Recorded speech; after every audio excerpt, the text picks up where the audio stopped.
श्री गुरु ग्रंथ साहिब जी की चरण शरण विच जुड़ बैठे गुरु सवारे सतसंगी जनों, आप जी हर रोज़ की तरह अज भी गुरु अर्जन देव पातशाह जी द्वारा उच्चारण की महान बाणी सुखमणी साहिब जी विचार सरवण करन हित गुरु दरबार विच पहुँचे हो। अज दा तीसरी अष्टपदी का पहला अद आपां विचारांगे। गुरु अर्जन देव पातशाह जी ने बचन कीते, कहंदे शास्त्र सिमरतियां धार्मिक ग्रंथां दा ज्ञान, बड़े बड़े वड्डे वड्डे जप, शरीर नूं तपाउणा, ज्ञान इकट्ठा करना, ध्यान ला ला के वेखना, 6 शास्त्र पढ़ लेने, सिमरतियां दी कथा करन दी जाच सिखनी, योग दा अभ्यास करना, धर्म दियां कई प्रकार दियां क्रियावां सारे लोकां नूं त्याग के जंगल विच फिरदे रहना और कई तरह के होम यज्ञ पुण्य दान करने, इत्थों तक अपने शरीर दे टुकड़े करा के जे कोई मनुख हवन दी अग विच सिट देवे और कई प्रकार दे नेम निभाए वर्त रखे, ये सारा कुछ करन दे बावजूद और ये जिन्ने भी कर्म ने, जे कोई मनुख प्यार सहित गुरु दे चरनां दा आसरा लैके नाम नाल जुड़दा है, परमात्मा दे नाम दी उस्तत करदा और विचार करदा है, ये जितने भी कर्म गिने ने, ये सारे दे सारे कर्म नाम दी बराबरी नहीं कर सकते। इस विषय ते आपां अज विचार करनी। ज्यों दा जगत बनिया इस धरती ते जदों किसी नूं ज्ञान होया, वो ज्ञान बंदगी द्वारा पैदा होया, जिन्हां ने परमात्मा नाल लिव लाई, प्रेम कीता, स्नेह कीता, तां जदों वो रब दे घर वल गए ते कुदरती उहदे घर दे विच जिथे होर कई दातां सन, उहदे घर विच जिथे होर कई प्रकार दीयां बरकतां ने, जदों कोई परमात्मा दे चरनां दे नेड़े होया, एक दात उथों हर एक नूं नसीब हुंदी है। वो दात है कि उस मनुख दे ज्ञान विच बहुत भारा वाधा हो जाता है, भावें कि इस बंदगी विच नाम विच कई प्रकार दीयां बरकतां ने, इहदे नाल वेखण दी शक्ति वधदी, जिहड़ी अख केवल थोड़े थां तक वेख सकदी, वो बड़ी दूर वेख लैंदी, जिहड़े कंन बिल्कुल नेड़े दी गल ही सुन सकदे ने, जे उत्थे नाम दीयां बरकतां आ जाण ते हज़ारां मीलां दी गल वो मनुख उत्थे सुन सकदा है। ਉਹਦੇ हत्थां विच परमात्मा दी बरकत आ जांदी है, ਉਹਦੇ पैरां विच क्रांति आ जांदी, ਉਹਦੇ शरीर दी एक एक नाड़ दी हरकत विच बहुत वड्डा वाधा हुंदा है। और बाणी विच जपजी साहिब विच बचन कहे ने, कर्म खंड की बाणी जोर, ਉਹਦੇ जीवन दीयां सारियां शक्तियां विच जोर, शक्ति, ताकत, वो भी असीम ਜੋ ਮਿਣੀ ਨਹੀਂ ਜਾ ਸਕਦੀ, ਉਹ ਭਰੀ ਜਾਂਦੀ ਹੈ। ਇੱਕ ਹੋਰ ਦਾਤ ਉਹਦੇ ਘਰੋਂ ਪ੍ਰਾਪਤ ਹੁੰਦੀ ਹੈ, ਉਸ ਨੂੰ ਕਹਿੰਦੇ ਨੇ ਗਿਆਨ। ਉਸ ਮਨੁੱਖ ਦਾ ਅਸੀਮ ਹੋ ਜਾਂਦਾ ਹੈ। ਉਹ ਵੀ 5 ਖੰਡਾਂ ਵਿੱਚ ਲਿਖਿਆ ਮਿਲਦਾ। ਜਪਜੀ ਸਾਹਿਬ ਵਿੱਚ ਗਿਆਨ ਖੰਡ ਮੈਂ ਗਿਆਨ ਪ੍ਰਚੰਡ। ਪ੍ਰਚੰਡ ਦਾ ਅਰਥ ਹੈ ਜਿਵੇਂ ਬਹੁਤ ਵੱਡੇ ਢੇਰ ਨੂੰ ਅੱਗ ਲੱਗ ਜਾਏ ਲੱਕੜਾਂ ਦੇ ਨੂੰ, ਤੇ ਰਾਤ ਦੇ ਹਨੇਰੇ ਵਿੱਚ ਉਹ ਲੱਗੀ ਹੋਈ ਅੱਗ ਜਦੋਂ ਲਾਟਾਂ ਪ੍ਰਚੰਡ ਹੋ ਕੇ ਆਕਾਸ਼ ਵੱਲ ਉੱਠਦੀਆਂ ਨੇ, ਤੇ ਬੜੀ ਬੜੀ ਦੂਰ ਵਿੱਚ ਉਹਨਾਂ ਲਾਟਾਂ ਦੀ ਉਸ ਅੱਗ ਦੀ ਰੋਸ਼ਨੀ ਵਿੱਚ ਇੱਕ ਇੱਕ ਤੀਲਾ ਦਿਸਣਾ ਸ਼ੁਰੂ ਹੋ ਜਾਂਦਾ ਹੈ। ਜਿਹੜੇ ਮਨੁੱਖ ਪਰਮਾਤਮਾ ਦੇ ਨਾਮ ਨਾਲ ਜੁੜੇ ਨੇ, ਉਹਨਾਂ ਦੇ ਅੰਦਰ ਗਿਆਨ ਭਾਂਬੜ ਬਣ ਕੇ ਮਚਿਆ, ਔਰ ਉਸ ਗਿਆਨ ਦੀ ਰੋਸ਼ਨੀ ਵਿੱਚ ਉਹਨਾਂ ਨੇ ਆਪਣੇ ਆਪ ਨੂੰ ਦੇਖਿਆ। ਆਪਣੇ ਆਪ ਨੂੰ ਦੇਖਣ ਤੋਂ ਬਾਅਦ ਫਿਰ ਉਹਨਾਂ ਨੇ ਸੰਸਾਰ ਨੂੰ ਵੀ ਵੇਖਿਆ ਹੈ। ਸੰਸਾਰ ਕੀ ਹੈ ਇਹ ਵੀ ਉਹਨਾਂ ਨੇ ਦੇਖ ਲਿਆ। ਐਸੇ ਪੁਰਸ਼ਾਂ ਨੇ ਫਿਰ ਆਪਣੀ ਰਸਨਾ ਤੋਂ ਕਈ ਪ੍ਰਕਾਰ ਦੇ ਗਿਆਨ ਦੇ ਸ਼ਬਦ ਉਚਾਰੇ। ਮੈਂ ਸਿਰਫ ਗਿਆਨ ਦੇ ਸੰਬੰਧ ਵਿੱਚ ਬਹੁ ਸ਼ਾਸਤਰ ਬਹੁ ਸਿਮਰਤੀ ਪੇਖੇ ਸਰਬ ਢੰਡੋਲ, ਔਰ ਗੁਰੂ ਸਾਹਿਬ ਨੇ ਬਚਨ ਵੀ ਕਿਹਾ, ਗੁਰਮੁਖ ਨਾਦੰ ਗੁਰਮੁਖ ਵੇਦੰ ਗੁਰਮੁਖ ਰਹਿਆ ਸਮਾਈ।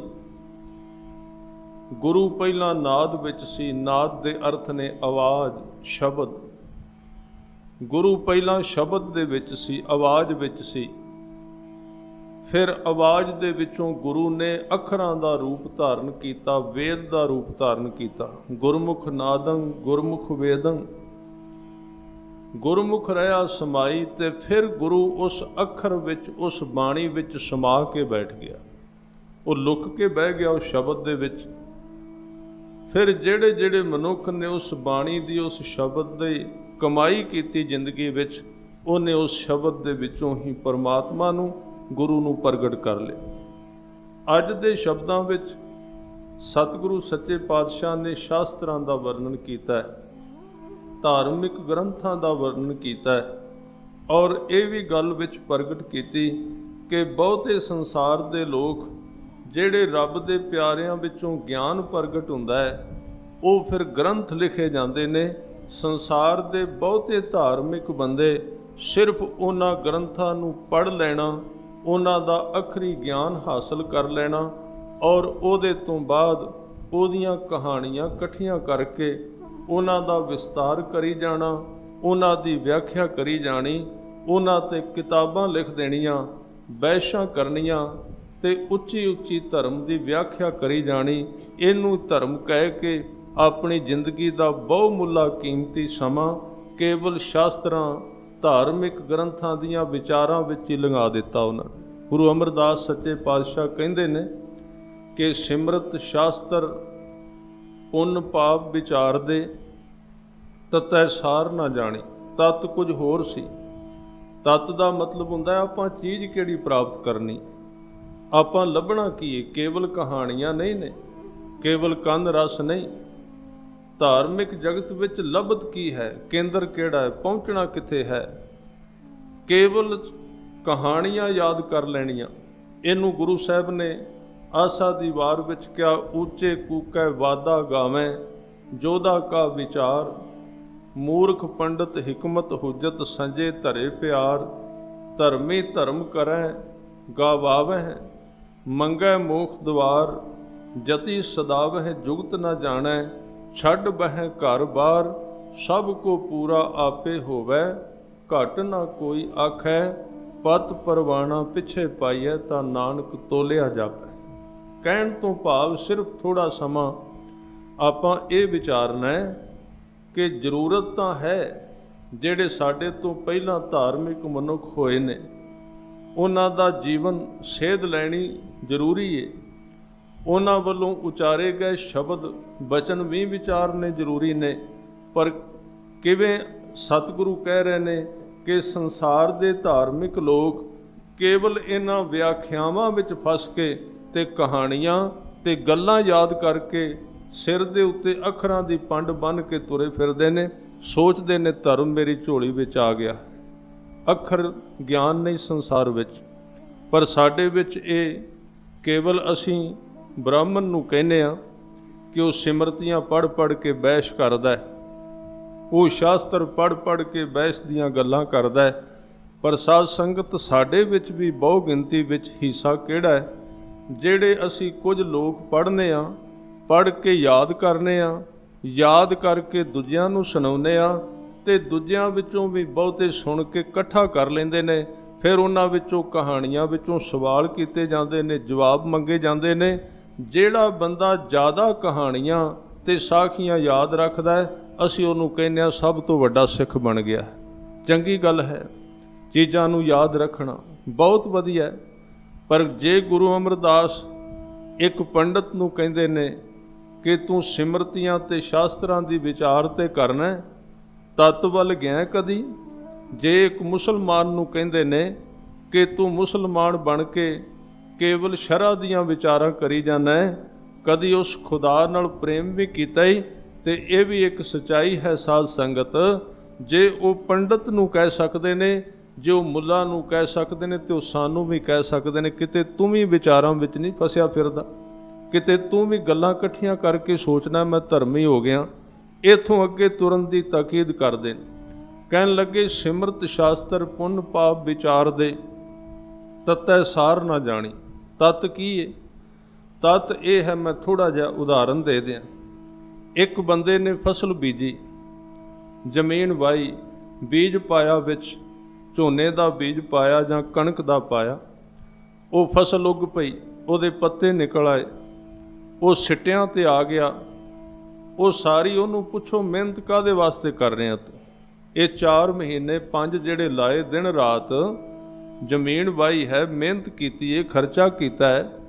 ਜੇ ਉਸ ਜ਼ਿਮੀਂਦਾਰ ਨੂੰ ਪੁੱਛਿਆ ਜਾਏ ਤੇਰਾ ਟਾਰਗੇਟ, ਤੇਰਾ ਨਿਸ਼ਾਨਾ ਕੀ ਹੈ, ਤੂੰ ਇਹਦੇ ਵਿੱਚੋਂ ਲੱਭਣਾ ਕੀ ਚਾਹੁੰਦਾ ਹੈ, ਤੇ ਉਹ ਕਹੇਗਾ ਮੈਂ ਇਸ ਜ਼ਮੀਨ ਦੇ ਵਿੱਚੋਂ ਇੱਕ ਦਾਣਿਆਂ ਦਾ ਬੋਲ, ਦਾਣਿਆਂ ਦਾ ਢੇਰ ਇਕੱਠਾ ਕਰਨਾ ਚਾਹੁੰਦਾ ਆ, ਤੇ ਸਿਰਫ ਪੱਤੇ ਤੇ ਤਾਂ ਮੈਂ ਇਹਨਾਂ ਦੀ ਰਾਖੀ ਕਰਨਾ ਵੀ ਮੇਰੀ ਝੋਲੀ ਵਿੱਚ ਦਾਣੇ ਪੈ ਜਾਣ।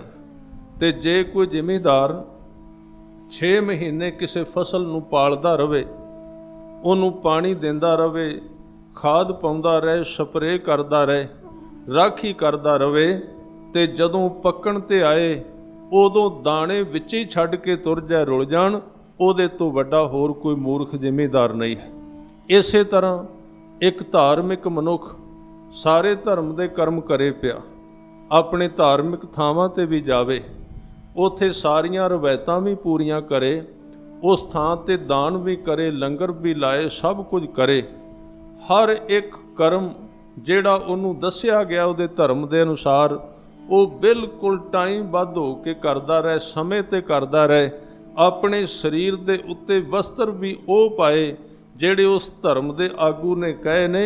ਇਹ ਸਾਰਾ ਕੁਝ ਕਰ ਲਵੇ, ਤੇ ਜੇ ਉਹਦੇ ਅੰਦਰ ਸਾਂਝ ਪਰਮਾਤਮਾ ਦੇ ਚਰਨਾਂ ਨਾਲ ਪਾਉਣ ਦੀ ਇੱਛਾ ਨਹੀਂ ਜਾਗੀ, ਉਸ ਬੰਦੇ ਦੀ ਹਾਲਾਤ ਵੀ ਉਸ ਜ਼ਿਮੀਂਦਾਰ ਵਾਲੀ ਏ ਜਿਹੜਾ 6 ਮਹੀਨੇ ਮਿਹਨਤ ਕਰਦਾ ਰਿਹਾ, ਤੇ ਜਦੋਂ ਸਿੱਟੇ ਨਿਕਲੇ ਦਾਣੇ ਵਿੱਚ ਹੀ ਛੱਡ ਕੇ ਤੁਰ ਗਿਆ। ਉਹਨੂੰ ਕਹਿੰਦੇ ਨੇ ਤਤ। ਤਤ ਤੋਂ ਬਿਨਾਂ ਕੀ ਕਰਨਾ ਹੈ? ਭਗਤ ਜੀ ਨੇ ਇੱਕ ਸ਼ਬਦ ਕਿਹਾ, ਕਹਿੰਦੇ ਅੰਤਰ ਮਲ ਨਿਰਮਲ ਨਹੀਂ ਕੀਨਾ, ਬਾਹਰ ਭੇਖ ਉਦਾਸੀ। ਅੰਤਰ ਮਲ ਨਿਰਮਲ ਨਹੀਂ ਕੀਨਾ, ਬਾਹਰ ਭੇਖ ਉਦਾਸੀ। ਹਿਰਦੈ ਕਮਲ ਘਟ ਬ੍ਰਹਮ ਨਾ ਚੀਨਾ, ਕਾਹੇ ਭਇਆ ਸੰਨਿਆਸੀ। ਭਰਮੇ ਭੂਲੀ ਰੇ ਜੈ ਚੰਦਾ, ਨਹੀਂ ਨਹੀਂ ਚੀਨਿਆ ਪਰਮਾਨੰਦਾ। ਇੱਥੇ ਜੈ ਚੰਦ ਨਾਮ ਦੇ ਕਿਸੇ ਧਾਰਮਿਕ ਸੰਨਿਆਸੀ ਨੂੰ ਭਗਤ ਜੀ ਸਮਝਾ ਰਹੇ ਨੇ, ਜਿਹੜਾ ਅੰਦਰ ਨੂੰ ਸਾਫ਼ ਕਰਨ ਦੀ ਬਜਾਏ ਕੇਵਲ ਬਾਹਰਲੇ ਕਰਮਾਂ ਤੇ ਭਰੋਸਾ ਕਰ ਬੈਠਾ। ਅੱਗੇ ਬਚਨ ਕੀਤਾ ਘਰ ਘਰ ਖਾਇਆ, ਘਰ ਘਰ ਖਾਇਆ ਪਿੰਡ ਵਧਾਇਆ। ਹਰ ਇੱਕ ਘਰ ਵਿੱਚੋਂ ਰੋਟੀਆਂ ਖਾਧੀਆਂ, ਖਾਣਾ ਖਾਧਾ ਤੇ ਸਰੀਰ ਨੂੰ ਮੋਟਾ ਕਰ ਲਿਆ, ਵਧਾ ਲਿਆ। ਘਰ ਘਰ ਖਾਇਆ ਪਿੰਡ ਵਧਾਇਆ, ਖਿੰਥਾ ਮੁੰਦਾ ਮਾਇਆ। ਭੂਮ ਮਸਾਨ ਕੀ ਭਸਮ ਲਗਾਈ, ਬਿਨ ਗੁਰ ਤਤ ਨਾ ਪਾਇਆ। ਸਰੀਰ ਤੇ ਸੁਆਹ ਮਲ ਲਈ, ਮੜੀਆਂ ਵਿੱਚ ਰਾਤਾਂ ਕੱਢੀਆਂ। ਮੰਤਰ ਸਿੱਖ ਲੈ, ਚੇਲੇ ਬਣਾ ਲਏ, ਇਹਨਾਂ ਪਖੰਡਾਂ ਵਿੱਚ ਫਸ ਗਿਆ। ਘਰ ਘਰ ਖਾਇਆ ਪਿੰਡ ਵਧਾਇਆ, ਖਿੰਥਾ ਮੁੰਦਾ ਮਾਇਆ। ਭੂਮ ਮਸਾਨ ਕੀ ਭਸਮ ਲਗਾਈ, ਬਿਨ ਗੁਰ ਤਤ ਨਾ ਪਾਇਆ। ਤੇ ਅੱਗੇ ਬਚਨ ਕੀਤੇ, ਕਾਏ ਜਪੋ ਰੇ ਕਾਏ ਤਪੋ ਰੇ ਕਾਏ ਬਿਲੋਵੋ ਪਾਣੀ। ਕਹਿਣ ਲੱਗੇ ਕਿਉਂ ਪਾਣੀ ਵਿੱਚ ਮਧਾਣੀ ਪਾ ਕੇ ਐਵੇਂ ਸਰੀਰ ਦਾ ਸਮਾਂ ਤੇ ਸ਼ਕਤੀ ਨੂੰ ਖਰਾਬ ਪੈ ਕਰ ਦਿਓ। ਇਹ ਫੋਕਟ ਕਰਮੀ ਵੱਲ ਇਸ਼ਾਰਾ ਕੀਤਾ। ਕਾਏ ਜਪੋ ਰੇ, ਹੁਣ ਇੱਥੇ ਧਿਆਨ ਦੇਣਾ, ਜਪਣ ਦਾ ਹੁਕਮ ਗੁਰਬਾਣੀ ਵਿੱਚ ਵੀ ਦਿੱਤਾ ਹੈ। ਜਪ ਦਾ ਹੁਕਮ ਹੈ। ਗੁਰੂ ਗ੍ਰੰਥ ਸਾਹਿਬ ਜੀ ਦੀ ਪਹਿਲੀ ਬਾਣੀ ਜਪ ਤੋਂ ਸ਼ੁਰੂ ਹੁੰਦੀ। ਜਪਜੀ ਸਾਹਿਬ ਹੁਕਮ ਕੀਤਾ, ਜਪ ਬੋਲ ਉਹਨੂੰ, ਉਚਾਰਨ ਕਰ। ਸ੍ਰੀ ਰਾਮ ਨਾਮਾ ਉਚਰਮਣਾ, ਉਚਰ ਦਾ ਅਰਥ ਹੈ ਬੋਲਣਾ, ਉਚਾਰਨ ਕਰਨਾ। ਇੱਥੇ ਕਿਹਾ ਕਾਏ ਜਪੋ ਰੇ। ਕਾਏ ਜਪੋ ਦਾ ਅਰਥ ਹੈ ਇਹ ਨਹੀਂ ਕਹਿ ਰਹੇ ਵੀ ਤੂੰ ਜਪ ਨਾ। ਉਹ ਪੁੱਛਦੇ ਨੇ ਮੈਨੂੰ ਇਹ ਦੱਸ ਵੀ ਜਪਦਾ ਕਾਹਦੇ ਵਾਸਤੇ ਪਿਆ, ਤੇਰੇ ਜਪਣ ਦਾ ਨਿਸ਼ਾਨਾ ਕੀ ਹੈ, ਕਿਉਂ ਜਪ ਰਿਹਾ। ਕਾਏ ਜਪੋ ਰੇ ਕਾਏ ਤਪੋ ਰੇ, ਕਿਉਂ ਤਪਾਈ ਜਾਣਾ ਸਰੀਰ ਨੂੰ, ਸਰੀਰ ਤੇ ਕਿਉਂ ਪ੍ਰੈਸ਼ਰ ਪਾਈ ਜਾਣਾ। ਕਾਏ ਬਿਲੋਵੋ ਪਾਣੀ, 184 ਜਿਨ ਉਪਾਈ ਸੋ ਸਿਮਰੋ ਨਿਰਬਾਣੀ। ਉਹਨੂੰ ਸਿਮਰ। ਜਪ ਜੇ ਸਿਮਰਨ ਬਣ ਗਿਆ ਤੇ ਜਪ ਪ੍ਰਵਾਨ ਹੈ। ਜੇ ਜਪ ਸਿਮਰਨ ਤੱਕ ਨਹੀਂ ਗਿਆ, ਯਾਦ ਤੱਕ ਨਹੀਂ ਗਿਆ, ਉਹ ਕੇਵਲ ਕਰਮ ਰਹਿ ਗਿਆ। ਸੋ ਸਿਮਰੋ ਨਿਰਬਾਣੀ।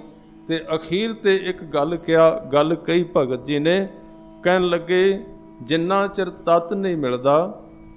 ਅੱਗੇ ਬਚਨ ਕੀਤੇ, ਕਾਏ ਜਪੋ ਰੇ ਕਾਏ ਤਪੋ ਰੇ ਕਾਏ ਬਿਲੋਵੋ ਪਾਣੀ, 184 ਜਿਨ ਉਪਾਈ ਸੋ ਸਿਮਰੋ ਨਿਰਬਾਣੀ। ਕਾਏ ਕਮੰਡਲ ਕਾਪੜ ਯਾਰੇ, 68 ਕਾਏ ਫਿਰਾਹੀ, ਬਦਤ ਲੋਚਨ ਸੁਣ ਰੇ ਪ੍ਰਾਣੀ। ਕਣ ਬਿਨ ਗਾ ਕੇ ਪਾਹੀ। ਕਣ ਦਾ ਅਰਥ ਹੈ ਦਾਣੇ, ਤੇ ਗਾ ਸ਼ਬਦ ਜਿਹੜਾ ਹੈ ਨਾ, ਇਹ ਹੁਣ ਤਾਂ ਅੱਜ ਤੋਂ ਜਿਨ੍ਹਾਂ ਬਜ਼ੁਰਗਾਂ ਦੀ ਉਮਰ 70-80 ਸਾਲ ਹੈ, ਜਦੋਂ ਗਾਹ ਸ਼ਬਦ ਕਿਹਾ ਜਾਏਗਾ ਉਹਨਾਂ ਨੂੰ ਤੇ ਸਮਝ ਲੱਗ ਜਾਏਗੀ। ਕਿਉਂਕਿ ਗਾਹ ਪਾਉਣਾ ਅੱਜ ਤੋਂ ਤਕਰੀਬਨ ਕੋਈ 100 ਸਾਲ ਪਹਿਲਾਂ ਦੀ ਘਟਨਾ। ਗਾਹ ਦਾ ਅਰਥ ਸੀ ਜਾਂ ਖਲਹਾਨ ਸ਼ਬਦ ਆਉਂਦਾ ਗੁਰਬਾਣੀ ਵਿੱਚ। ਇਹ ਸਾਰੇ ਸ਼ਬਦ ਨੇ। ਵੈਸੇ ਸਾਨੂੰ ਯਤਨ ਕਰਦੇ ਰਹਿਣਾ ਚਾਹੀਦਾ ਹੈ ਵੀ ਗੁਰਬਾਣੀ ਵਿੱਚ ਜਿਹੜੇ ਪੁਰਾਣੀਆਂ ਕਿਰਿਆਵਾਂ ਸਨ ਉਹਨਾਂ ਦੇ ਅਰਥ ਵਿਖਾ ਕੇ ਕੀਤੇ ਜਾਣ। ਜਿਵੇਂ ਖਲਿਆਣ ਹੈ, ਜਿਵੇਂ ਗੁਰੂ ਨਾਨਕ ਸਾਹਿਬ ਜੀ ਇੱਕ ਕਾਜੀ ਨੂੰ ਕਹਿੰਦੇ ਜਿਹੜੇ ਮੰਤਰ ਪੜ੍ਹਦਾ ਸੀ, ਫੂਕਾ ਮਾਰਦਾ ਸੀ, ਉਹਨੂੰ ਸਮਝਾ ਰਹੇ ਨੇ ਕਿ ਤੂੰ ਧ੍ਰਿਗ ਤਿਨਾਂ ਦਾ ਜੀਵਿਆ, ਜੋ ਲਿਖ ਲਿਖ ਵੇਚੈ ਨਾਉ, ਖੇਤੀ ਜਿਨ ਕੀ ਉਜੜੈ, ਖਲਵਾੜੇ ਕਿਆ ਥਾਉ। ਖਲਵਾੜੇ ਦੇ ਕੀ ਅਰਥ ਕਰਾਂਗੇ। ਅੱਜ ਦਾ ਜਿਹੜਾ ਨੌਜਵਾਨ ਹੈ ਉਹਨੂੰ ਖਲਵਾੜੇ ਦਾ ਪਤਾ ਨਹੀਂ ਲੱਗੇਗਾ। ਖਿਲਵਾੜਾ ਉਹਨੂੰ ਕਹਿੰਦੇ ਨੇ ਜਦੋਂ ਫਸਲ ਪੱਕਦੀ ਏ ਤੇ ਜ਼ਿਮੀਦਾਰ ਸਾਰੀ ਫਸਲ ਇਕੱਠੀ ਕਰਕੇ ਇੱਕ ਥਾਂ ਤੇ ਢੇਰ ਲਾ ਦਿੰਦਾ, ਉਹਨੂੰ ਕਹਿੰਦੇ ਨੇ ਫਸਲ ਦਾ ਖਿਲਵਾੜਾ ਬਣ ਗਿਆ। ਫਿਰ ਜਦੋਂ ਬਲਦ ਲੈ ਕੇ ਉਸ ਖਿਲਵਾੜੇ ਦੇ ਉੱਤੇ ਤੋਰਦੇ ਸਨ ਉਹਦੇ ਵਿੱਚੋਂ ਦਾਣੇ ਕੱਢਣ ਲਈ, ਕਿਉਂਕਿ ਬਲਦਾਂ ਦੇ ਪੈਰਾਂ ਨਾਲ ਉਹ ਮਿੱਧਿਆ ਜਾਂਦਾ ਸੀ। ਜਿਹੜੀ ਝੋਨਾ ਹੁੰਦਾ ਸੀ ਜਾਂ ਕਣਕ ਹੁੰਦੀ ਸੀ, ਜਦੋਂ ਮਿੱਧਿਆ ਜਾਂਦਾ ਸੀ ਦਾਣੇ ਵੱਖਰੇ ਹੋ ਜਾਂਦੇ ਸਨ ਤੇ ਤੂੜੀ ਵੱਖਰੀ ਹੋ ਜਾਂਦੀ ਸੀ। ਉਹ ਜਦੋਂ ਉਹ ਥਾਂ ਤੇ ਇਹ ਬਲਦ ਉਹਦੇ ਉੱਤੇ ਘੁਮਾਏ ਜਾਂਦੇ ਸਨ ਤੇ ਉਹਨੂੰ ਕਹਿੰਦੇ ਸਨ ਵੀ ਗਾਹ ਪਾਇਆ ਹੋਇਆ ਹੈ। ਗਾਹ ਦਾ ਅਰਥ ਕਿਸੇ ਚੀਜ਼ ਨੂੰ ਗਾਉਣਾ, ਵਾਰ-ਵਾਰ ਉਹਨੂੰ ਰਗੜਨਾ। ਤਾਂ ਇੱਥੇ ਭਗਤ ਜੀ ਕਹਿ ਰਹੇ ਨੇ ਕਾਏ ਕਮੰਡਲ ਕਾਪੜੀ ਆਰੇ, ਕਿਉਂ ਹੱਥ ਵਿੱਚ ਕਰਮੰਡਲ ਫੜ ਕੇ ਤੇ ਸਰੀਰ ਤੇ ਕੱਪੜੇ ਵਿਸ਼ੇਸ਼ ਤਰ੍ਹਾਂ ਦੇ ਪਾ ਕੇ ਫਿਰਨਾ ਪਿਆ। ਕਾਏ ਕਮੰਡਲ ਕਾਪੜੀ ਆਰੇ, 68 ਕਾਏ ਫਿਰਾਈ, 68 ਤੀਰਥਾਂ ਦਾ ਤੂੰ ਰਟਨ ਕਰ ਰਿਹਾ ਹੈ। ਬਦਤ ਲੋਚਨ ਸੁਣ ਰੇ ਪ੍ਰਾਣੀ, ਕਣ ਬਿਨ, ਕਣ ਦਾ ਅਰਥ ਹੈ ਦਾਣਾ, ਗਾਹਾ ਕੇ ਪਾਹੀ। ਕਹਿਣ ਲੱਗੇ ਉਹ ਜ਼ਿਮੀਦਾਰ ਕਦੀ ਗਾਹ ਨਹੀਂ ਪਾਉਂਦਾ ਜਿਹਦੀ ਫਸਲ ਦੇ ਵਿੱਚ ਸਿੱਟਿਆਂ ਵਿੱਚ ਦਾਣੇ ਨਾ ਹੋਣ, ਉਹ ਛੱਡ ਕੇ ਤੁਰ ਜਾਂਦਾ ਹੈ। ਪਰ ਤੂੰ ਕੇਵਲ ਫੋਕੇ ਧਾਰਮਿਕ ਕਰਮਾਂ ਦੇ ਇਸ ਖਲਿਆਣ ਦੇ ਵਿੱਚ ਗਾਹ ਪਾ ਕੇ ਬੈਠਾ ਹੈ ਜਿਹਦੇ ਵਿੱਚੋਂ ਨਿਕਲਣਾ ਕੁਝ ਨਹੀਂ, ਤੇ ਤੂੰ ਉਸ ਪਾਣੀ ਵਿੱਚ ਮਧਾਣੀ ਪਾ ਕੇ ਬੈਠਾ ਹੈ ਜਿਹਦੇ ਵਿੱਚੋਂ ਕਦੀ ਮੱਖਣ ਹੱਥ ਵਿੱਚ ਨਹੀਂ ਆਏਗਾ।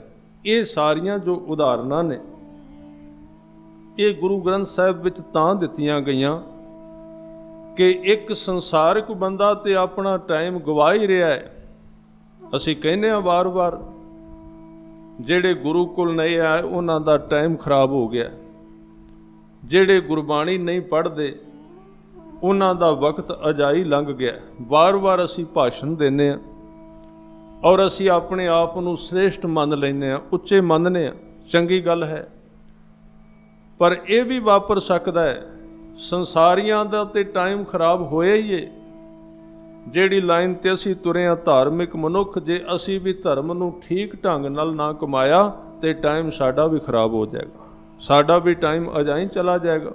ਮੈਂ ਅਖਰੀ ਅਰਥਾਂ ਵੱਲ ਤੁਰਨ ਦਾ ਯਤਨ ਕਰਾਂ, ਕਿਉਂਕਿ ਲੰਬੀ ਅੱਧੀ ਅਸ਼ਟਪਦੀ ਨੂੰ ਆਪਾਂ ਵਿਚਾਰਨਾ ਹੈ। ਗੁਰੂ ਅਮਰਦਾਸ ਜੀ ਨੇ ਕਿਹਾ ਕਿ ਸਿਮਰਤ ਸ਼ਾਸਤਰ ਪੁੰਨ ਪਾਪ ਵਿਚਾਰ ਦੇ, ਤਤੈ ਸਾਰ ਨਾ ਜਾਣੀ, ਤਤੈ ਸਾਰ ਨਾ ਜਾਣੀ ਗੁਰੂ ਬਾਝੋਂ। ਹੁਣ ਇੱਥੇ ਇੱਕ ਇਸ਼ਾਰਾ ਕਰ ਦਿੱਤਾ ਹੈ, ਜਿਹੜਾ ਬੰਦਾ ਆਪਣੇ ਗੁਰੂ ਵਾਲਾ ਨਹੀਂ ਬਣਿਆ, ਬਿਨਾਂ ਗੁਰੂ ਤੋਂ ਧਰਮੀ ਹੈ, ਉਹ ਫੋਕਟ ਕਰਮ ਕਰ ਰਿਹਾ ਹੈ।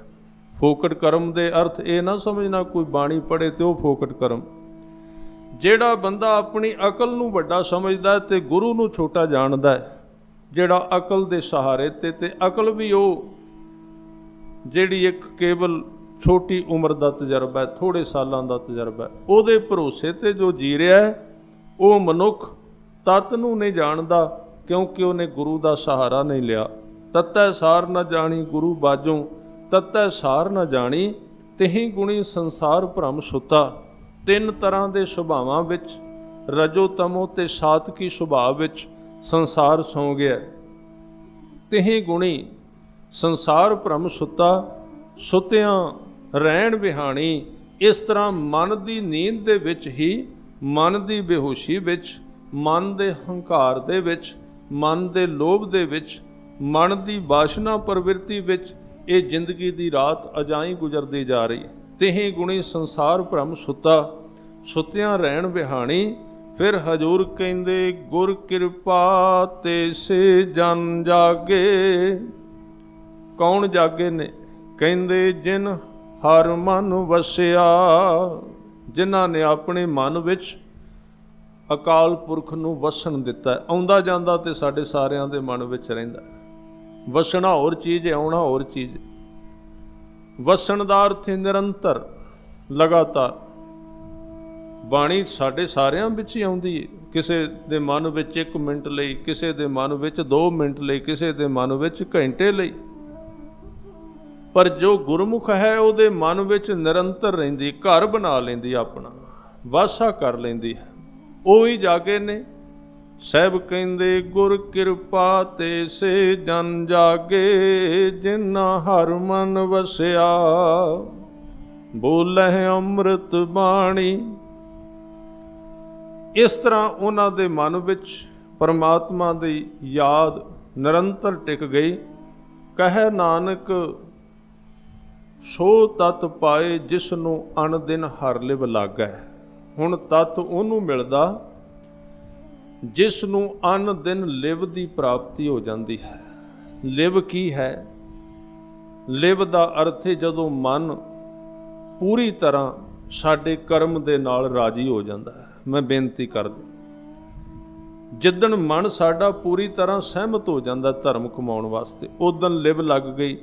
ਔਰ ਜਿਨ੍ਹਾਂ ਦੀ ਲਿਵ ਲੱਗੀ ਉਹਨਾਂ ਦੀ ਨਿਸ਼ਾਨੀ ਕਿ ਉਹਨਾਂ ਦੀ ਦੇਹ ਜਿਹੜੀ ਉਹਨਾਂ ਦੇ ਵਸ ਵਿੱਚ ਆ ਗਈ। ਜਿੰਨਾ ਚਿਰ ਲਿਵ ਨਹੀਂ ਲੱਗਦੀ, ਦੇਹ ਵਸ ਵਿੱਚ ਨਹੀਂ ਆਉਂਦੀ। ਉਹਨਾਂ ਵਾਸਤੇ ਕਹਿੰਦੇ ਸਾਚੀ ਲਿਵੈ ਬਿਨ ਦੇਹ ਨਿਮਾਣੀ, ਦੇਹ ਨਿਮਾਣੀ ਲਿਵੈ ਬਾਝੋਂ ਕਿਆ ਕਰੇ ਵਿਚਾਰੀਆ। ਕੋਈ ਵਿਅਕਤੀ ਚਾਹੇ ਵੀ ਕਿ ਮੈਂ ਆਪਣੀ ਦੇਹ ਨੂੰ ਕੰਟਰੋਲ ਕਰਕੇ ਬਿਠਾ ਲਵਾਂ, ਇਹ ਹਿੱਲੇ ਨਾ, ਇਹਨੂੰ ਨੀਂਦ ਨਾ ਆਵੇ, ਇਹਨੂੰ ਥਕੇਵਾਂ ਨਾ ਆਵੇ, ਜਿੰਨਾ ਚਿਰ ਲਿਵ ਨਹੀਂ ਲੱਗਦੀ ਉਸਦੀ, ਉਹਨਾਂ ਚਿਰ ਉਹ ਵਿਚਾਰਾ ਹੈ। ਕਿਆ ਕਰੇ ਵਿਚਾਰੀਆ, ਫਿਰ ਉਹ ਕੀ ਕਰੇ ਜਿਹਦੀ ਦੇਹ ਉਹਦੇ ਵਸ ਵਿੱਚ ਨਹੀਂ। ਸਾਹਿਬ ਕਹਿੰਦੇ ਸੁਨੋ ਹੋਰ ਥਾਉ ਨਾਹੀ, ਸ਼ਬਦ ਲਾਗ ਸਵਾਰਿਆ। ਹੋਰ ਕੋਈ ਰਸਤਾ ਨਹੀਂ, ਨਾਮ ਨਾਲ ਜੁੜ ਕੇ ਹੀ ਲਿਵ ਲੱਗਦੀ ਏ।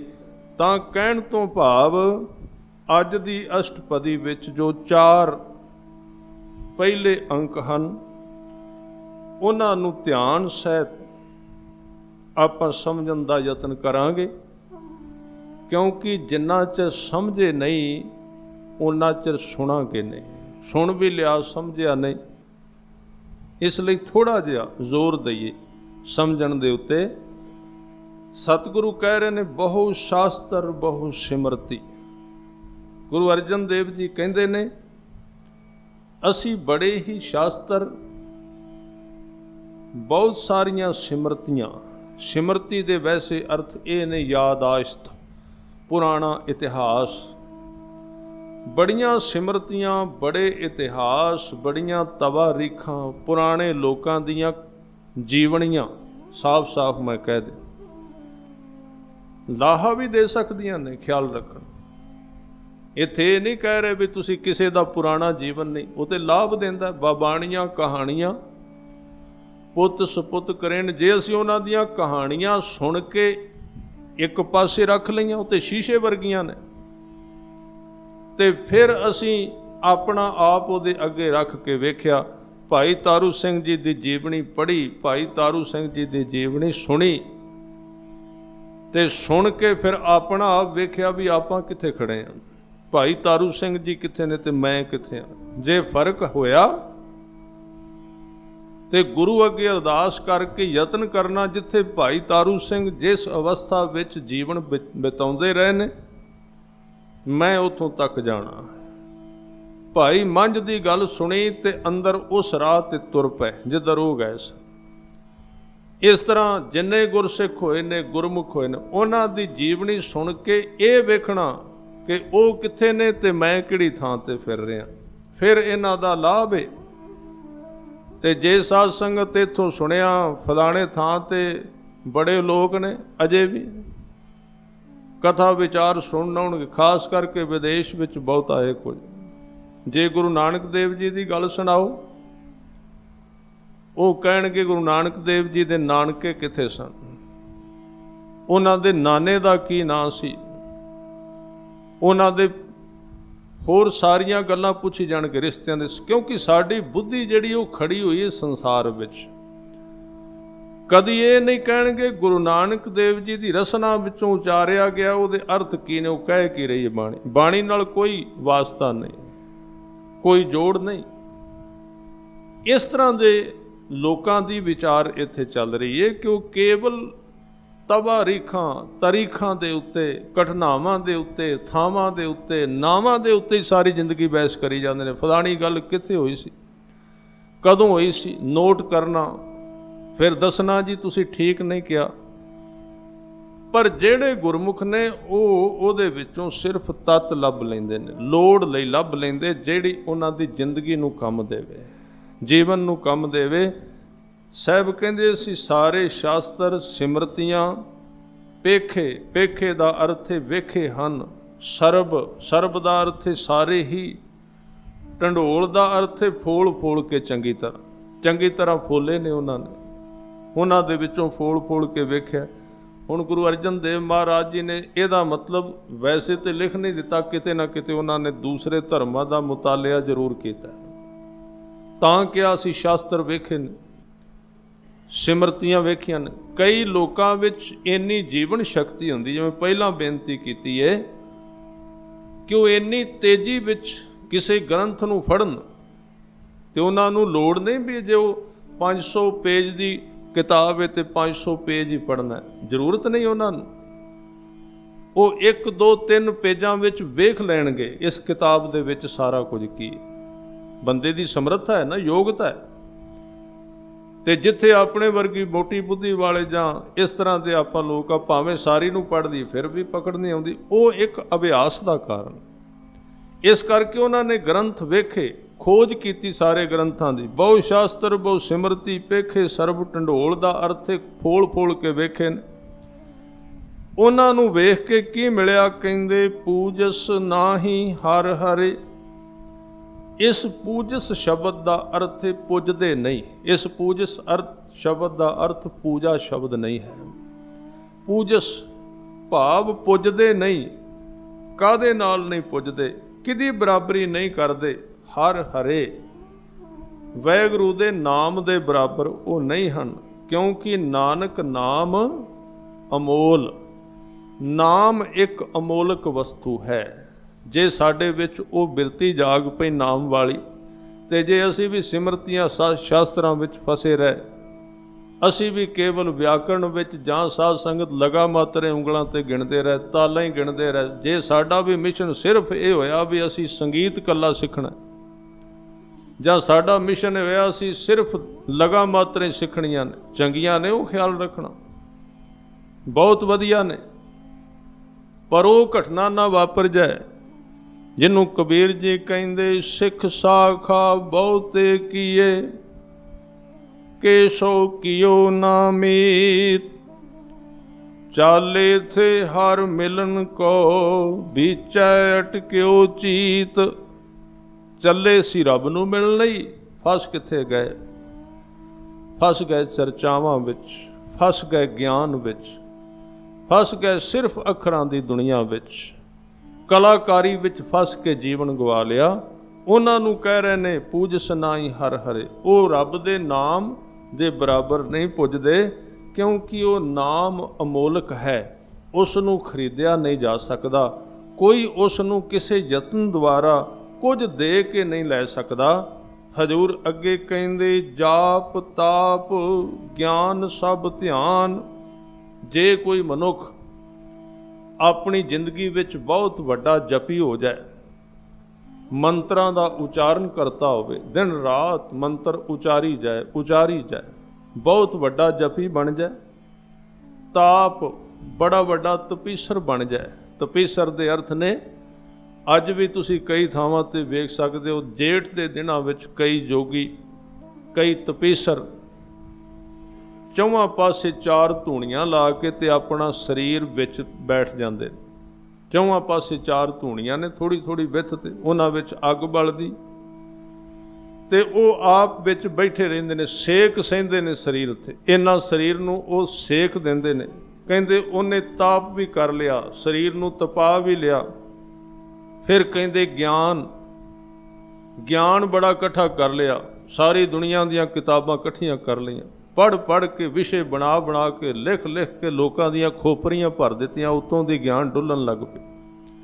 ਇੰਨਾ ਗਿਆਨ ਕਿਸੇ ਕੋਲ ਆ ਜਾਏ, ਇੰਨਾ ਜਪ ਆ ਜਾਏ, ਇੰਨਾ ਤਪ ਆ ਜਾਏ, ਇੰਨਾ ਗਿਆਨ ਆ ਜਾਏ, ਤੇ ਸਭ ਧਿਆਨ ਦਾ ਅਰਥ ਸਾਰੀ ਤਰ੍ਹਾਂ ਦਾ ਧਿਆਨ ਵੀ ਕਿਸੇ ਕੋਲ ਆ ਜਾਏ।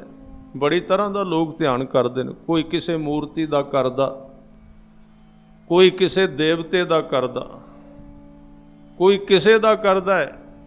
ਸਾਡੇ ਵਿੱਚ ਵੀ ਬੜੇ ਬੜੇ ਤਰ੍ਹਾਂ ਦੇ ਧਿਆਨ ਨੇ, ਬੜੇ ਸਿਖਾਉਣ ਵਾਲੇ ਨੇ। ਇਹਦਾ ਧਿਆਨ ਕਰੋਗੇ ਤੇ ਮਾਇਆ ਜਾਦੀ ਆਵੇਗੀ, ਇਹਦਾ ਧਿਆਨ ਕਰੋਗੇ ਤੇ ਰਿੱਧੀਆਂ ਸਿੱਧੀਆਂ ਆ ਜਾਣਗੀਆਂ।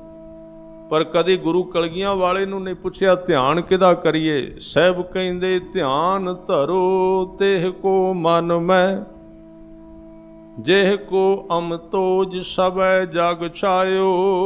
ਉਸ ਰੱਬ ਦਾ ਹੀ ਧਿਆਨ ਕਰੋ। ਉਹਦਾ ਧਿਆਨ ਕਿਵੇਂ ਕਰੀਏ? ਸਾਹਿਬ ਕਹਿੰਦੇ ਧੁਨ ਮੈਂ ਧਿਆਨ ਮੈਂ ਜਾਣਿਆ, ਗੁਰਮੁਖ ਅਕਥ ਕਹਾਣੀ।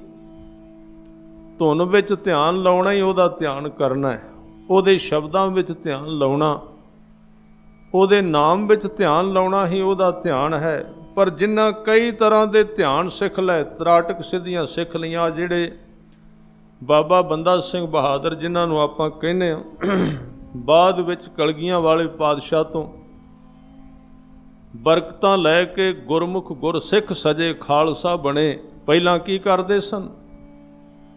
ਪਹਿਲਾਂ ਇਹ ਸਿੱਖਦੇ ਰਹੇ, ਤਰਾਟਕ ਸਿੱਧੀਆਂ, ਮਿਸਮਰੇਜਮ, ਜਾਦੂ ਸਿੱਖਦੇ ਰਹੇ, ਸਰੀਰ ਦੀਆਂ ਹਰਕਤਾਂ ਵਿੱਚ ਫਸੇ ਰਹੇ।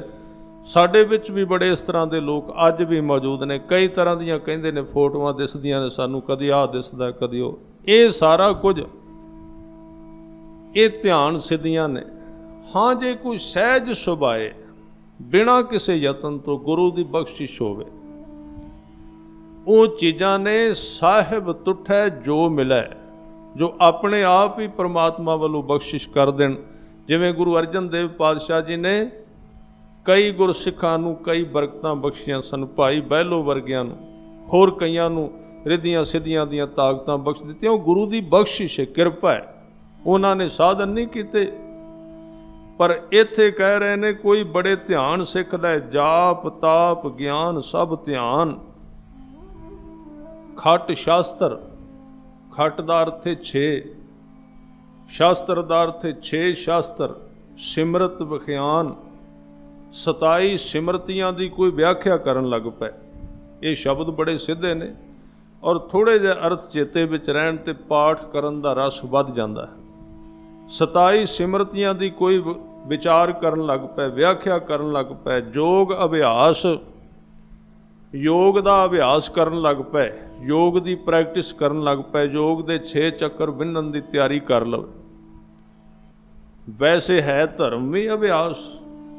ਪਿੱਛੇ ਜੇ ਕਿਸੇ ਸੱਜਣ ਨੇ ਇਹ ਕਿਹਾ ਮੇਲ ਪਾ ਕੇ, ਕਿਉਂਕਿ ਦਾਸ ਨੇ ਕਿਤੇ ਕਿਹਾ ਵੀ ਨਾਮ ਅਭਿਆਸ ਜਾਂ ਗੁਰਸਿੱਖੀ ਦਾ ਅਭਿਆਸ। ਕਹਿੰਦੇ ਯੋਗ ਦਾ ਤੇ ਅਭਿਆਸ ਹੁੰਦਾ, ਨਾਮ ਦਾ ਅਭਿਆਸ ਕਿੱਥੋਂ ਆ ਗਿਆ? ਮੈਂ ਕਿਹਾ ਹੋਰ ਇਹ ਸਿੱਖੀ ਜਿਹੜੀ ਵਿਹਲੜ ਲੋਕਾਂ ਦਾ ਕੰਮ ਹੈ ਵੀ ਰੱਜ ਕੇ ਖਾਓ ਤੇ ਸਵੇਰੇ 8 ਵਜੇ ਉੱਠੋ, ਕੰਮ ਕੋਈ ਨਹੀਂ ਕਰਨਾ, ਇਹ ਹੈ ਸਿੱਖੀ? ਵਿਹਲੜ ਰਹਿਣਾ, ਨਾ ਨਿਤਨੇਮ ਕਰਨਾ, ਨਾ ਉਹ ਜੋ 5 ਪਿਆਰਿਆਂ ਨੇ ਸਾਨੂੰ ਦਾਤਾਂ ਦਿੱਤੀਆਂ ਨੇ ਉਹ ਜਪਣਾ ਨਹੀਂ, ਕੰਮ ਨਹੀਂ ਕਰਨਾ, ਇਹ ਤੇ ਉਹੀ ਗੱਲ ਹੋ ਗਈ। ਤੁਸੀਂ ਲੋਕਾਂ ਨੂੰ ਤੁਸੀਂ ਕਹਿੰਦੇ ਹੋ ਪੰਡਤ ਵਿਹਲੜ ਹੈ, ਉਹ ਖਾਂਦਾ ਵਿਹਲਾ ਬਹਿ ਕੇ ਲੋਕਾਂ ਤੋਂ ਪੂਜਾ ਕਰਾਂਦਾ, ਪਰ ਅਸੀਂ ਵੀ ਵਿਹਲੇ ਹੋਣ ਦਾ ਯਤਨ ਕਰ ਰਹੇ। ਕਹਿੰਦੇ ਅਭਿਆਸ ਹੁੰਦਾ ਹੀ ਕੋਈ ਨਹੀਂ, ਇਹ ਕਿਸੇ ਦੇ ਪਿਤਾ ਦਾ ਕਮਾਇਆ ਹੋਇਆ ਨਹੀਂ। ਭਗਤ ਜੀ ਕਹਿੰਦੇ ਆਪਣ ਬਾਪੈ ਨਹੀਂ ਕਿਸੇ ਕੋ, ਇਹ ਪਿਓ ਦੀ ਜਾਇਦਾਦ ਨਹੀਂ ਹੁੰਦਾ ਧਰਮ, ਬੰਦੇ ਨੂੰ ਕਮਾਉਣਾ ਪੈਂਦਾ, ਆਪ ਮਿਹਨਤ ਕਰਨੀ ਪੈਂਦੀ। ਜਿਨੀ ਨਾਮ ਧਿਆਇਆ ਗਏ ਮਸ਼ੱਕਤ ਕਾਲ, ਮਸ਼ੱਕਤ ਦਾ ਅਰਥ ਹੈ ਮਿਹਨਤ ਕਰਨੀ, ਅਭਿਆਸ ਕਰਨਾ। ਨਾਨਕ ਤੇ ਮੁਖ ਉਜਲੇ ਕੀਤੀ ਛੁੱਟੀ ਨਾਲ। ਇੱਥੇ ਕਹਿ ਰਹੇ ਨੇ ਯੋਗ ਦੇ ਅਭਿਆਸ। ਯੋਗ ਦਾ ਅਭਿਆਸ ਮਤਲਬ ਰਿੱਧੀਆਂ ਸਿੱਧੀਆਂ ਇਕੱਠੀਆਂ ਕਰਨੀਆਂ। ਕਰਮ ਧਰਮ ਕਿਰਿਆ, ਧਰਮ ਦੇ ਕਈ ਪ੍ਰਕਾਰ ਦੀਆਂ ਕਿਰਿਆਵਾਂ ਕਰਨੀਆਂ। ਸਗਲ ਤਿਆਗ, ਸਗਲ ਦਾ ਅਰਥ ਹੈ ਸਾਰੇ, ਤਿਆਗ ਦਾ ਅਰਥ ਹੈ ਛੱਡ ਕੇ, ਘਰਦਿਆਂ ਨੂੰ ਛੱਡ ਕੇ, ਪਰਿਵਾਰ ਨੂੰ ਛੱਡ ਕੇ, ਮਾਤਾ ਪਿਤਾ ਨੂੰ ਛੱਡ ਦਿੱਤਾ। ਬਨ ਮਦੇ ਫਿਰਿਆ, ਬਨ ਦੇ ਅਰਥ ਨੇ ਜੰਗਲ, ਮਦੇ ਦਾ ਅਰਥ ਹੈ ਵਿੱਚ, ਫਿਰਿਆ ਦਾ ਭਾਵ ਹੈ ਫਿਰਨ ਲੱਗ ਪਿਆ। ਜੇ ਕੋਈ ਮਨੁੱਖ ਘਰ ਪਰਿਵਾਰ ਛੱਡ ਕੇ ਜੰਗਲ ਵਿੱਚ ਰਹਿਣ ਲੱਗ ਪਵੇ। ਅਨੇਕ ਪ੍ਰਕਾਰ, ਅਨੇਕ ਦਾ ਅਰਥ ਹੈ ਕਈ, ਪ੍ਰਕਾਰ ਦਾ ਅਰਥ ਹੈ ਤਰ੍ਹਾਂ, ਕਈ ਪ੍ਰਕਾਰ ਦੇ ਨਾਲ ਕੀਏ ਬਹੁ ਯਤਨਾ, ਅਨੇਕ ਤਰ੍ਹਾਂ ਯਤਨ ਕੀਤੇ। ਪੁੰਨ ਦਾਨ ਹੋਮੇ ਬਹੁ ਰਤਨਾ, ਪੁੰਨ ਦਾਨ ਬੜੇ ਕੀਤੇ ਤੇ ਹੋਮ ਜਗ ਕਰਵਾਏ। ਹਵਨ ਕੀਤੇ ਤੇ ਹਵਨ ਦੇ ਵਿੱਚ ਘਿਓ ਨਹੀਂ ਪਾਇਆ, ਕਹਿੰਦੇ ਰਤਨ ਪਾਏ ਉਹਦੇ ਵਿੱਚ ਸਾੜੇ, ਏਡਾ ਵੱਡਾ ਹਵਨ ਕੀਤਾ। ਪੁੰਨ ਦਾਨ ਹੋਮੇ ਬਹੁ ਰਤਨਾ। ਫਿਰ ਕਹਿੰਦੇ ਸਰੀਰ ਕਟਾਏ ਹੋਮੈ ਕਰ ਰਾਤੀ। ਕੋਈ ਮਨੁੱਖ ਏਡਾ ਵੱਡਾ ਦਾਨੀ ਹੋ ਜਾਏ, ਆਪਣੇ ਸਰੀਰ ਦੇ ਟੁਕੜੇ ਕਰਕੇ ਉਹਦਾ ਹਵਨ ਕਰਾਏ, ਅੱਗ ਵਿੱਚ ਪਾ ਦੇਵੇ।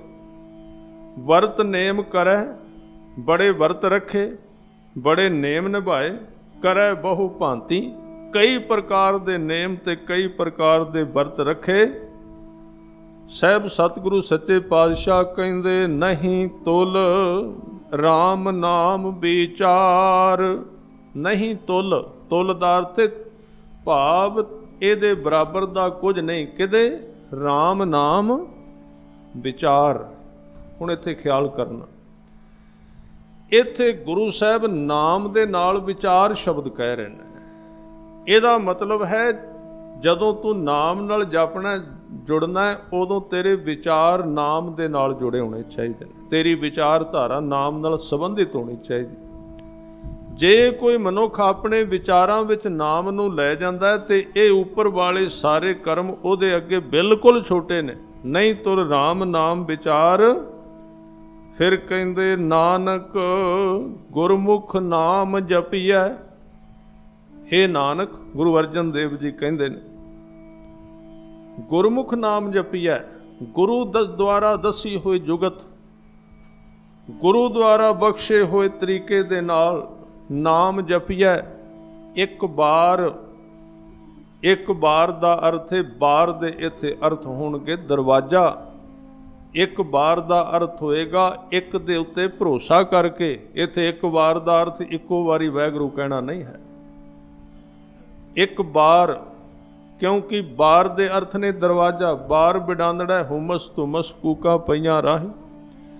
ਇੱਕ ਦੇ ਹੋ ਕੇ, ਇੱਕ ਤੇ ਭਰੋਸਾ ਕਰਕੇ ਇੱਕ ਦੇ ਦਰਵਾਜ਼ੇ ਤੇ ਬਹਿ ਕੇ ਭਿਖਾਰੀ ਬਣ ਕੇ ਉਹਦਾ ਦਰਵਾਜ਼ਾ ਮੱਲ ਕੇ ਗੁਰਮੁਖ ਨਾਮ ਜਪੀਐ ਇੱਕ ਬਾਰ।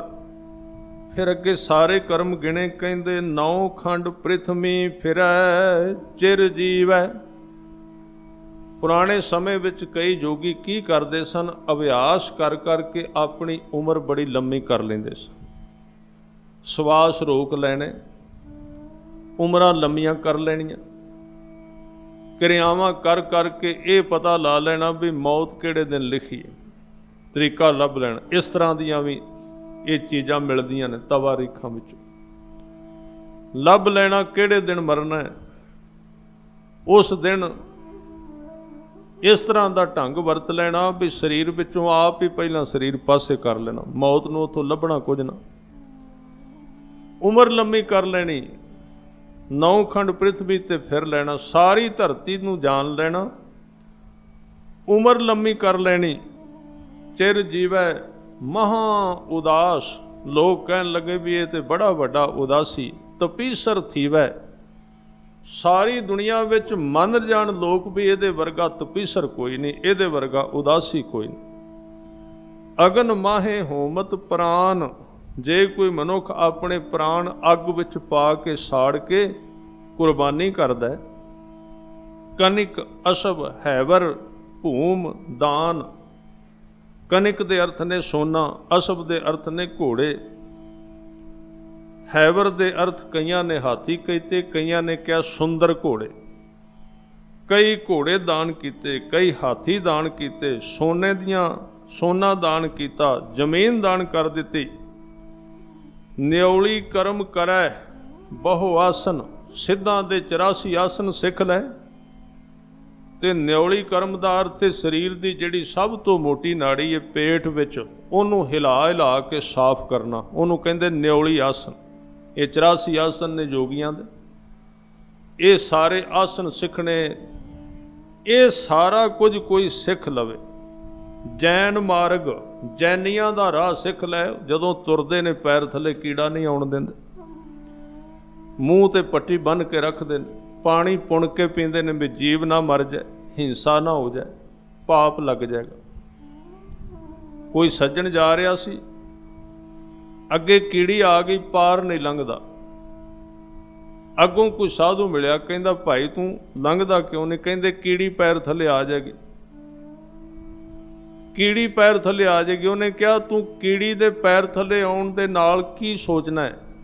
ਤਾਂ ਨਹੀਂ ਪੈਰ ਧਰਦਾ ਵੀ ਇਹਨੂੰ ਦਰਦ ਹੋਵੇਗੀ? ਕਹਿਣ ਲੱਗਾ ਨਹੀਂ, ਕੀੜੀ ਨਾਲ ਮੈਨੂੰ ਕੋਈ ਵਾਸਤਾ ਨਹੀਂ, ਮੈਨੂੰ ਖਤਰਾ ਆਪਣਾ ਹੈ। ਜੇ ਮੈਂ ਕੀੜੀ ਪੈਰ ਥੱਲੇ ਆ ਗਈ ਤੇ ਮੈਨੂੰ ਕੀੜੀ ਬਣਨਾ ਪੈਣਾ ਅਗਲੇ ਜਨਮ ਵਿੱਚ। ਡਰ ਆਪਣਾ ਹੈ, ਦਇਆ ਨਹੀਂ, ਤਰਸ ਨਹੀਂ ਅੰਦਰ ਵੀ ਉਹਦੇ ਦਰਦ ਨਾ ਹੋਵੇ। ਜੇ ਤੇ ਤਰਸ ਕਰਕੇ ਬੰਦਾ ਸਾਧ ਸੰਗਤ ਕੋਈ ਮਾਰਗ ਅਪਣਾਉਂਦਾ ਹੈ, ਦਇਆ ਕਰਕੇ ਫਿਰ ਤੇ ਪ੍ਰਵਾਨ ਹੈ, ਨਹੀਂ ਤੇ ਫਿਰ ਉਹ ਵਪਾਰੀ ਹੈ। ਇਹ ਜੈਨ ਮਾਰਗ ਵੀ ਕੋਈ ਸਿੱਖ ਲੈ। ਸੰਜਮ ਅਤ ਸਾਧਨ, ਬੜੇ ਸਾਧਨ, ਅਤੀ ਦੇ ਸਾਧਨ, ਔਖੇ ਸਾਧਨ ਸਿੱਖ ਲੈ। ਫਿਰ ਕਹਿੰਦੇ ਨਿਮਖ ਨਿਮਖ ਕਰ ਸਰੀਰ ਕਟਾਵੈ। ਕੋਈ ਬੰਦਾ ਇੰਨੇ ਔਖੇ ਕਰਮ ਕਰੇ, ਆਪਣੇ ਸਰੀਰ ਨੂੰ ਇੱਕ ਇੱਕ ਨਿਮਖ ਕਰਕੇ ਕਟਾ ਦੇਵੇ। ਇਹ ਸਾਧ ਸੰਗਤ ਸਾਰੀਆਂ ਸਿੱਧੀਆਂ ਰਿੱਧੀਆਂ ਗੁਰੂ ਸਾਹਿਬ ਜੀ ਉਚਾਰਨ ਕਰ ਰਹੇ ਨੇ, ਕਿਉਂਕਿ ਇਸ ਤਰ੍ਹਾਂ ਦੇ ਵੀ ਯੋਗ ਮਤ ਵਾਲੇ ਨੇ ਜਿਹੜੇ ਜਿਉਂਦੇ ਜੀ ਆਪਣੇ ਸਰੀਰ ਦੇ ਸਾਰੇ ਅੰਗਾਂ ਦੇ ਟੁਕੜੇ ਕਰ ਲੈਂਦੇ ਨੇ। ਇੱਕ ਕਿਰਿਆ ਯੋਗ ਦੀ ਸਿੱਧੀਆਂ ਦੇ ਵਿੱਚੋਂ ਇੱਕ ਹੈ, ਸਰੀਰ ਦੇ ਟੁਕੜੇ ਕਰ ਲੈਣੇ। ਜਿੱਥੇ ਰਹਿਣਾ ਸਰੀਰ ਦੇ ਕਈ ਟੁਕੜੇ ਕਰ ਲੈਣੇ। ਜਦੋਂ ਕਿਸੇ ਨੇ ਵੇਖਣ ਜਾਣਾ, ਉਹਨੇ ਕਿਹਾ ਉਹ ਇਹ ਤੇ ਟੁਕੜੇ ਹੋਏ ਪਏ ਨੇ, ਉਹਨੇ ਡਰ ਕੇ ਵਾਪਸ ਆ ਜਾਣਾ, ਟੁਕੜੇ ਜੋੜ ਕੇ ਫਿਰ ਪਿੱਛੋਂ ਆਵਾਜ਼ ਮਾਰ ਦੇਣੀ, ਉਹਨੇ ਕਿਹਾ ਜੀ ਸਿੱਧ ਬੜਾ ਵੱਡਾ ਹੈ। ਇਹੋ ਜਿਹੀਆਂ ਗੱਲਾਂ ਗੁਰੂ ਸਾਹਿਬ ਕਹਿੰਦੇ ਹੁੰਦੀਆਂ ਤੇ ਹੈਨ, ਕੁਝ ਵੀ ਕਰ ਸਕਦਾ। ਰੱਬ ਦੇ ਕੀ ਅਰਥ ਨੇ? ਉਹ ਕਰ ਦੇਣਾ ਜੋ ਕਦੀ ਸੋਚਿਆ ਨਹੀਂ ਕਿਸੇ। ਜਿਸ ਨੂੰ ਵਿਗਿਆਨ ਨਾ ਮੰਨੇ, ਜਿਸ ਨੂੰ ਬੁੱਧੀ ਨਾ ਮੰਨੇ, ਉਹ ਵਾਪਰ ਜਾਣਾ। ਪਰ ਇਹ ਗੱਲਾਂ ਸਿੱਖੀ ਵਿੱਚ ਵਿਵਰਜਿਤ ਨੇ। ਇਸ ਕਰਕੇ ਕਹਿੰਦੇ ਕੋਈ ਬੰਦਾ ਸਰੀਰ ਦੇ ਅੰਗਾਂ ਦੇ ਟੁਕੜੇ ਛੱਡੋ, ਇੱਕ ਇੱਕ ਨਿਮਖ ਕਰਕੇ ਵੀ ਕਟਾ ਦੇ ਆਪਣੇ ਸਰੀਰ ਨੂੰ। ਨਿਮਖ ਨਿਮਖ ਕਰ ਸਰੀਰ ਕਟਾਵੇ। ਸਾਹਿਬ ਕਹਿੰਦੇ ਤੋ ਵੀ ਹਉਮੈ ਮੈਲ ਨਾ ਜਾਵੇ। ਉਹਨੂੰ ਪੁੱਛ ਕੇ ਵੇਖੋ ਇਹ ਕਾਹਦੇ ਵਾਸਤੇ ਕਰਨਾ ਹੈ, ਹਉਮੈ ਘਟਾਉਣ ਵਾਸਤੇ ਕਿ ਵਧਾਉਣ ਵਾਸਤੇ? ਵਧਾਉਣ ਵਾਸਤੇ ਕਰਦਾ ਹੈ। 4 ਬੰਦੇ ਸੁਣਨਗੇ, 20 ਨੂੰ ਦੱਸਣਗੇ, ਉਹ 200 ਨੂੰ ਨਾਲ ਲੈ ਕੇ ਆਉਣਗੇ। ਫਿਰ ਜਦੋਂ 200 ਆਏਗਾ ਉਹ 2000 ਨੂੰ ਲੈ ਕੇ ਆਉਣਗੇ। ਫਿਰ 2000 20,000 ਨੂੰ ਤੇ 20,000 2 ਲੱਖ ਨੂੰ, ਤੇ ਫਿਰ ਬਣ ਗਏ ਸਿੱਧ ਬਾਬਾ ਜੀ। ਲੱਗ ਗਿਆ ਢੇਰ, ਲੱਗ ਪਏ ਲੋਕ ਪਿੱਛੇ ਭੱਜਣ। ਜਿਹਦੇ ਵਾਸਤੇ ਤੁਰਿਆ ਸੀ ਉਹ ਪਾਸੇ ਹੋ ਕੇ ਵੇਖ ਕੇ ਬੈਠਾ ਰੱਬ ਵੀ ਇਹ ਕਿਹੜੇ ਪਾਸੇ ਤੁਰ ਪਿਆ। ਇਸ ਤਰ੍ਹਾਂ ਸਤਿਗੁਰੂ ਜੀ ਕਹਿੰਦੇ ਉਹਦੀ ਹਉਮੈ ਦੀ ਮੈਲ ਇਸ ਤਰ੍ਹਾਂ ਨਹੀਂ ਜਾ ਸਕਦੀ ਨਾਮ ਤੋਂ ਬਿਨਾਂ। ਹਜੂਰ ਕਹਿੰਦੇ ਹਰ ਕੇ ਨਾਮ ਸਮਸਰ ਕਛ ਨਾਹੇ। ਉਸ ਵਾਹਿਗੁਰੂ ਦੇ ਨਾਮ ਨੂੰ ਪ੍ਰੇਮ ਨਾਲ ਜਪਿਆ ਜਾਏ, ਇਹਦੇ ਬਰਾਬਰ ਦਾ ਇਹਨਾਂ ਵਿੱਚੋਂ ਕੋਈ ਵੀ ਸਾਧਨ ਨਹੀਂ। ਨਾਨਕ ਗੁਰਮੁਖ ਨਾਮ ਜਪਤ ਗਤ ਪਾਹੇ। ਵਾਰ-ਵਾਰ ਗੁਰਮੁਖ ਸ਼ਬਦ ਵਿੱਚ ਆਏਗਾ, ਜਿਹਦੇ ਅਰਥ ਨੇ ਇਹ ਨਾਮ ਜਪਣ ਵਾਲਿਆ ਗੁਰੂ ਦਾ ਸਹਾਰਾ ਲੈ ਕੇ ਜਪੀ, ਗੁਰੂ ਦੇ ਚਰਨ ਫੜ ਕੇ ਜਪੀ। ਜਿਹੜਾ ਨਾਮ ਤੇਰੇ ਗੁਰੂ ਨੇ ਕਮਾਇਆ, 10 ਪਾਤਸ਼ਾਹੀਆਂ ਨੇ ਕਮਾ ਕੇ ਗੁਰੂ ਗ੍ਰੰਥ ਸਾਹਿਬ ਜੀ ਦੇ ਵਿੱਚ ਰੱਖਿਆ ਔਰ ਹੁਕਮ ਕੀਤਾ ਵੀ ਤੂੰ 5 ਤੋਂ ਲੈ, ਤੂੰ ਉਸ ਨੂੰ ਗੁਰੂ ਦੁਆਰਾ ਜਪ। ਗੁਰੂ ਦੁਆਰਾ ਹੋਏ ਸੋਝੀ ਪਾਏ ਸੀ, ਆਪਣੀ ਮਤ ਨਾਲ ਨਾ ਕਰੀ। ਇਸ ਕਰਕੇ ਕਹਿੰਦੇ ਨਾਨਕ ਗੁਰਮੁਖ ਨਾਮ ਜਪਤ ਗਤ ਪਾਹੇ। ਫਿਰ ਕਹਿੰਦੇ ਮਨ ਕਾਮਨਾ ਤੀਰਥ ਦੇ ਛੁਟੈ। ਕਿਸੇ ਬੰਦੇ ਨੇ ਦੇਹ ਛੱਡਣ ਲਈ ਕੋਈ ਤੀਰਥ ਮੱਲ ਲਿਆ, ਉੱਥੇ ਕੋਠਾ ਬਣਾ ਲਿਆ, ਕਿਉਂਕਿ ਰਵਾਇਤ ਸੀ ਜਿਹੜਾ ਕਾਂਸ਼ੀ ਵਿੱਚ ਮਰੇਗਾ ਸਵਰਗ ਜਾਏਗਾ। ਜਿਹੜਾ ਹੋਰ ਕਿਤੇ ਮਰ ਗਿਆ ਮਗਰ ਵਿੱਚ ਉਹ ਖੋਤਾ ਬਣੇਗਾ। ਕਬੀਰ ਸਾਹਿਬ ਦੇ ਸਮੇਂ ਇਹ ਹੋਇਆ। ਫੈਲਾ ਦਿੱਤਾ, ਪ੍ਰਚਾਰ ਕਰ ਦਿੱਤਾ ਗਿਆ। ਜਿਹੜਾ ਕਾਂਸ਼ੀ ਵਿੱਚ ਮਰਿਆ ਉਹ ਤੇ ਦੇਵਤਾ, ਭਾਵੇਂ ਬੋਤਲ ਸ਼ਰਾਬ ਦੀ ਪੀਂਦਾ ਹੋਵੇ ਫਿਰ ਵੀ ਦੇਵਤਾ। ਕਮਾਲ ਦੇ ਨੇ ਦੇਵਤੇ, ਇਹ ਕਮਾਲ ਦੇ ਨੇ ਲੋਕ, ਇਹ ਕਮਾਲ ਦੇ ਧਰਮੀ ਨੇ ਜਿਹੜੇ ਨਸ਼ੇ ਵੀ ਪੀਂਦੇ ਰਹੇ, ਜਿਹੜੇ ਵਿਕਾਰਾਂ ਵਿੱਚ ਵੀ ਡਿੱਕੇ ਰਹੇ, ਪਰ ਫਿਰ ਵੀ ਉਹਨਾਂ ਨੂੰ ਅਸੀਂ ਵੱਡੀਆਂ ਵੱਡੀਆਂ ਪਦਵੀਆਂ ਦੇ ਦਿੱਤੀਆਂ, ਵੱਡੇ ਵੱਡੇ ਨਾਂ ਨਾਲ ਜੋੜ ਦਿੱਤੇ। ਇਹ ਗਲਤੀ ਉਹਨਾਂ ਦੀ ਨਹੀਂ, ਇਹ ਗਲਤੀ ਸਾਡੀ ਹੈ। ਜਦੋਂ ਕਿਸੇ ਦੀ ਗੱਲ ਹੋਵੇ ਫਲਾਣਾ ਬੰਦਾ ਉਹ ਮਹਾਰਾਜਾ ਸੀ ਜੀ, ਬੜਾ ਕੁਕਰਮੀ ਸੀ, ਅਸੀਂ ਕਹਿੰਦੇ ਹਾਂ ਜੀ ਉਹ ਤੇ ਰਾਜਾ ਸੀ। ਫਿਰ ਅਸੀਂ ਆਪ ਹੀ ਉਹਨੂੰ ਦੇ ਦਿੱਤੀ ਇਜਾਜ਼ਤ ਵੀ ਰਾਜੇ ਜੋ ਮਰਜ਼ੀ ਕਰ ਸਕਦੇ ਨੇ, ਜੋ ਮਰਜ਼ੀ ਕਰ ਸਕਦੇ। ਉਹ ਬੜੇ ਵੱਡੇ ਦੇਵਤੇ, ਇਸੇ ਕਰਕੇ ਤੇ ਉਹਨਾਂ ਦੇਵਤਿਆਂ ਨੇ ਜਿਹੜੀ ਜੰਨਤ ਲੱਭੀ, ਤੁਸੀਂ ਵੇਖੋਗੇ, ਤੁਸੀਂ ਕਹਾਣੀਆਂ ਸੁਣੋਗੇ ਫਰਿਸ਼ਤਿਆਂ ਦੀਆਂ, ਦੇਵਤਿਆਂ ਦੀਆਂ। ਉਹਨਾਂ ਦੇਵਤਿਆਂ ਦੀ ਜਿਹੜੀ ਜੰਨਤ ਹੈ ਨਾ, ਜਿਹੜਾ ਸੱਚਖੰਡ, ਜਿਹੜਾ ਬਾਬੇ ਨਾਨਕ ਦਾ ਸੱਚਖੰਡ ਹੈ ਉਹ ਹੋਰ ਹੈ। ਉਹਦੇ ਸੱਚਖੰਡ ਵਿੱਚ ਸਚਿਆਰ ਹੀ ਐਂਟਰੀ ਕਰ ਸਕਦਾ, ਜਿਹੜਾ ਸੱਚ ਤੇ ਤੁਰਿਆ ਹੈ, ਧਰਮ ਦੇ ਮਾਰਗ ਤੇ ਚੱਲਿਆ। ਪਰ ਜਿਹੜੇ ਲੋਕ ਸ਼ਰਾਬੀ ਸਨ, ਜਿਹੜੇ ਲੋਕ ਸਾਧ ਸੰਗਤ ਕੁਕਰਮੀ ਸਨ, ਉਹਨਾਂ ਨੇ ਫਿਰ ਆਪਣੇ ਸਵਰਗ ਖੜੇ ਕੀਤੇ, ਸਵਰਗ ਦੀਆਂ ਅਪਸ਼ਰਾਵਾਂ ਬਣਾਈਆਂ, ਕਹਾਣੀਆਂ ਬਣਾਈਆਂ। ਸਵਰਗ ਹੁੰਦਾ ਜੀ, ਉੱਥੇ ਨਦੀ ਵਹਿੰਦੀ, ਨਦੀ ਵਹਿੰਦੀ, ਅੰਗੂਰਾਂ ਦੀ ਸ਼ਰਾਬ ਦੀ ਨਦੀ, ਹੱਦ ਹੋ ਗਈ। ਇਹ ਵੀ ਕਹਾਣੀਆਂ ਲਿਖੀਆਂ ਗਈਆਂ, ਅੰਗੂਰਾਂ ਦੀ ਸ਼ਰਾਬ ਦੀ ਨਦੀ, ਕਿਉਂਕਿ ਇੱਥੇ ਪੀਂਦੇ ਸਨ ਇਸ ਲਈ ਉੱਥੇ ਵੀ ਬਣਾਉਣੀ ਪਈ। ਇੱਥੇ ਸਭ ਕੁਝ ਕਰਦੇ ਸਨ, ਉੱਥੇ ਅਪਸ਼ਰਾਵਾਂ ਲਿਆਉਣੀਆਂ ਪਈਆਂ। ਇਹ ਸਾਰੀਆਂ ਕਹਾਣੀਆਂ, ਇਹ ਪਖੰਡ ਕੀਤਾ ਗਿਆ ਸਾਰਾ ਧਰਮ ਦੇ ਨਾਂ ਤੇ। ਔਰ ਅਸੀਂ ਵੀ ਉਸ ਪਖੰਡ ਨੂੰ ਪ੍ਰਵਾਨ ਕਰ ਲਿਆ ਵੀ ਠੀਕ ਹੈ। ਤਾਂ ਇਸ ਤਰ੍ਹਾਂ ਦੇ ਪਖੰਡ ਬਹੁਤ ਚੱਲੇ ਨੇ। ਉਸ ਨੂੰ ਸਤਿਗੁਰੂ ਕਹਿ ਰਹੇ ਨੇ ਤੀਰਥ ਤੇ ਨਿਵਾਸ ਕਰ ਲਿਆ। ਮਨ ਵਿੱਚ ਕਾਮਨਾਵਾਂ ਬੜੀਆਂ ਸਨ, ਮਨ ਕਾਮਨਾ ਤੀਰਥ ਦੇ ਛੁਟੈ। ਦੇ ਜਿਹੜੀ ਸੀ ਤੀਰਥ ਤੇ ਜਾ ਕੇ ਛੱਡ ਦਿੱਤੀ ਵੀ ਹੁਣ ਸੱਚਖੰਡ ਚਲੇ ਜਾਵਾਂਗੇ। ਪਰ ਹਜੂਰ ਕਹਿੰਦੇ ਹੋਇਆ ਕਿ ਉਸ ਮਨ ਦੇ ਵਿੱਚ ਪਈ ਹੋਈ ਕਾਮਨਾ ਨੇ ਫਿਰ ਸਰੀਰ ਨਵਾਂ ਖੜਾ ਕਰ ਦਿੱਤਾ, ਕਿਉਂਕਿ ਜਿੰਨਾ ਚਿਰ ਸਾਡੇ ਵਿੱਚ ਜਿਹੜੀਆਂ ਇੱਛਾਵਾਂ ਨੇ, ਇੱਛਾਵਾਂ ਫਿਰ ਸਰੀਰ ਨੂੰ ਬਣਾਉਣਗੀਆਂ, ਫਿਰ ਬਣਾਉਣਗੀਆਂ, ਫਿਰ ਬਣਾਉਣਗੀਆਂ। ਸਾਹਿਬ ਕਹਿੰਦੇ ਗਰਭ ਗੁਮਾਨ ਨਾ ਮਨ ਤੇ ਹੁਟੈ। ਇਸ ਤਰ੍ਹਾਂ ਕੋਈ ਤੀਰਥ ਤੇ ਜਾ ਕੇ ਮਰ ਜਾਏ ਤੇ ਉਹਦੇ ਵਿੱਚੋਂ ਕੋਈ ਇੱਛਾ ਵਾਸ਼ਨਾ ਨਾ ਮਰੀ ਹੋਵੇ, ਉਹ ਫਿਰ ਜਦੋਂ ਪਰਤ ਕੇ ਜਨਮ ਲੈਂਦਾ ਤੇ ਉਸੇ ਤੀਰਥ ਤੇ ਆ ਕੇ ਕੋਈ ਨਾ ਕੰਮ ਕਰਦਾ ਤੇ ਫਿਰ ਹੰਕਾਰੀ ਬੜਾ ਹੁੰਦਾ ਹੈ। ਆ ਜਿੰਨੇ ਹੰਕਾਰੀ ਨੇ ਧਾਰਮਿਕ ਥਾਵਾਂ ਤੇ, ਇਹ ਕੌਣ ਨੇ? ਇਹ ਪੁਰਾਣੇ ਸਮੇਂ ਵਿੱਚ ਕਿਤੇ ਮਰੇ ਨੇ ਆ ਕੇ ਉੱਥੇ, ਤਾਂ ਹੀ ਹੰਕਾਰੀ ਵੀ ਹੋ ਗਿਆ ਤੇ ਤੀਰਥ ਤੇ ਵੀ ਆ ਗਏ, ਧਾਰਮਿਕ ਥਾਵਾਂ ਤੇ ਵੀ ਆ ਗਏ। ਗਰਭ ਗੁਮਾਨ ਨਾ ਮਨ ਤੇ ਹੁਟੈ। ਫਿਰ ਕਹਿੰਦੇ ਸੋਚ ਕਰੈ ਦਿਨਸ ਅਰ ਰਾਤ। ਸੋਚ ਦੇ ਇੱਥੇ ਅਰਥ ਨੇ ਪਵਿੱਤਰਤਾ। ਜੇ ਕੋਈ ਆਪਣੇ ਸਰੀਰ ਦੀ ਪਵਿੱਤਰਤਾ ਦਿਨ ਰਾਤ ਕਰਦਾ ਰਹੇ, ਹਜ਼ੂਰ ਗੁਰੂ ਅਰਜਨ ਦੇਵ ਸਾਹਿਬ ਕਹਿੰਦੇ ਮਨ ਕੀ ਮੈਲ ਨਾ ਤਨ ਤੇ ਜਾਤ। ਪਰ ਮਨ ਤੇ ਲੱਗੀ ਹੋਈ ਹਉਮੈ ਦੀ ਮੈਲ ਤਨ ਦੀ ਮੈਲ ਲਾਉਣ ਨਾਲ ਜਾਂਦੀ ਨਹੀਂ। ਇੱਥੇ ਖਿਆਲ ਰੱਖਣਾ, ਇਹ ਖਿਆਲ, ਕਿਉਂਕਿ ਹਰ ਇੱਕ ਗੱਲ ਜਿਹੜੀ ਗੁਰੂ ਗ੍ਰੰਥ ਸਾਹਿਬ ਵਿੱਚ ਕਹੀਏ ਉਹਦੀਆਂ ਵਿਰੋਧੀ ਗੱਲਾਂ ਵੀ ਆਉਂਦੀਆਂ ਨੇ। ਕਈ ਲੋਕ ਇਹਨਾਂ ਪੰਕਤੀਆਂ ਦਾ ਸਹਾਰਾ ਲੈ ਕੇ ਕਹਿੰਦੇ ਨੇ ਜੇ ਗੁਰੂ ਸਾਹਿਬ ਕਹਿ ਰਹੇ ਨੇ ਇਸ਼ਨਾਨ ਕਰਨ ਦੀ ਲੋੜ ਹੀ ਕੋਈ ਨਹੀਂ, ਬਾਣੀ ਪੜ੍ਹ ਲਓ, ਕਹਿੰਦੇ ਸੋਚ ਕਰੈ ਦਿਨ ਸਰ ਰਾਤ, ਕੋਈ ਲੋੜ ਨਹੀਂ ਇਸ਼ਨਾਨ ਦੀ। 5 ਇਸ਼ਨਾਨਾ ਮਾਹ ਗਿਆਨਾ ਨਿਤ ਨਹਾਏ ਸੋ ਦਲਿਦਰੀ। ਚਲੋ ਪਹਿਲਾਂ ਤੇ 5 ਇਸ਼ਨਾਨਾ ਸੀ, ਹੁਣ ਤੇ ਕਹਿੰਦੇ ਲੋੜ ਹੀ ਕੋਈ ਨਹੀਂ, ਸੈਂਟ ਆ ਗਿਆ, ਉੱਤੋਂ ਦੀ ਫੁਹਾਰਾ ਜਿਹਾ ਮਾਰਦੇ ਕਹਿੰਦੇ ਨਹਾ ਲਿਆ ਬਸ। ਇੱਕ ਵਾਰੀ ਕਹਿ ਦਿਓ ਸਾਰੇ ਇਕੱਠੇ ਹੋ ਕੇ ਨਹਾ ਲਿਆ, ਬਸ ਖਤਮ ਹੋ ਗਈ ਗੱਲ। ਉੱਪਰੋਂ ਉੱਪਰੋਂ ਚਮਕ ਗਏ ਤਾਂ ਇਹਨੂੰ ਗੁਰੂ ਸਾਹਿਬ ਨੇ ਪ੍ਰਵਾਨ ਨਹੀਂ ਕੀਤਾ। ਉਹ ਕਹਿੰਦੇ ਨੇ ਮਨ ਤੇ ਅਜੇ ਮੈਲਾ ਹੈ, ਘੱਟੋ ਘੱਟ ਸਰੀਰ ਤੇ ਪਵਿੱਤਰ ਕਰ, ਪਤਾ ਤੇ ਲੱਗੇ ਤੇਰੇ ਅੰਦਰ ਮੈਲ ਹੈ, ਤੂੰ ਬਾਹਰੋਂ ਵੀ ਮੈਲਾ ਤੇ ਅੰਦਰੋਂ ਵੀ ਮੈਲਾ। ਹਾਂ, ਇਹ ਗੱਲ ਕਹੀ ਵੀ ਸਰੀਰ ਦੀ ਪਵਿੱਤਰਤਾ ਨੂੰ ਇਹ ਨਾ ਸਮਝ ਲੈਣਾ ਕਿ ਮੈਂ ਦੇਵਤਾ ਹੋ ਗਿਆ, ਉਹ ਕਿਤੇ ਹੋਰ ਗੱਲ ਹੈ। ਤਾਂ ਇਸ ਤਰ੍ਹਾਂ ਸਾਧ ਸੰਗਤ ਅਸੀਂ ਹਰ ਇੱਕ ਚੀਜ਼ ਵਿੱਚੋਂ ਲਾਭ ਲੈ ਲੈਂਦੇ ਹਾਂ। ਕਿਸੇ ਸੱਜਣ ਨੂੰ ਮੈਂ ਸੁਣਿਆ, ਉਸ ਕਿਸੇ ਕਿਹਾ ਵੀ ਤੂੰ ਇਸ਼ਨਾਨ ਨਹੀਂ ਕਰਦਾ, ਅੰਮ੍ਰਿਤਧਾਰੀ ਸੀ, ਅੰਮ੍ਰਿਤ ਛਕਿਆ,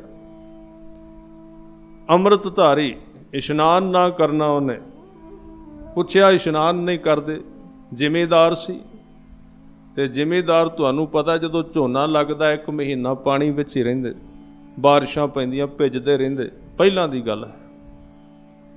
ਉਹ ਕਹਿੰਦਾ ਜੀ 1 ਸਾਲ ਦਾ 1 ਮਹੀਨੇ ਵਿੱਚ ਇਕੱਠੇ ਹੀ ਨਾਲ ਹੀ ਦਾ, ਪਰਤ ਕੇ ਲੋੜ ਕੀ 11 ਮਹੀਨੇ ਨਾਉਣ ਦੀ।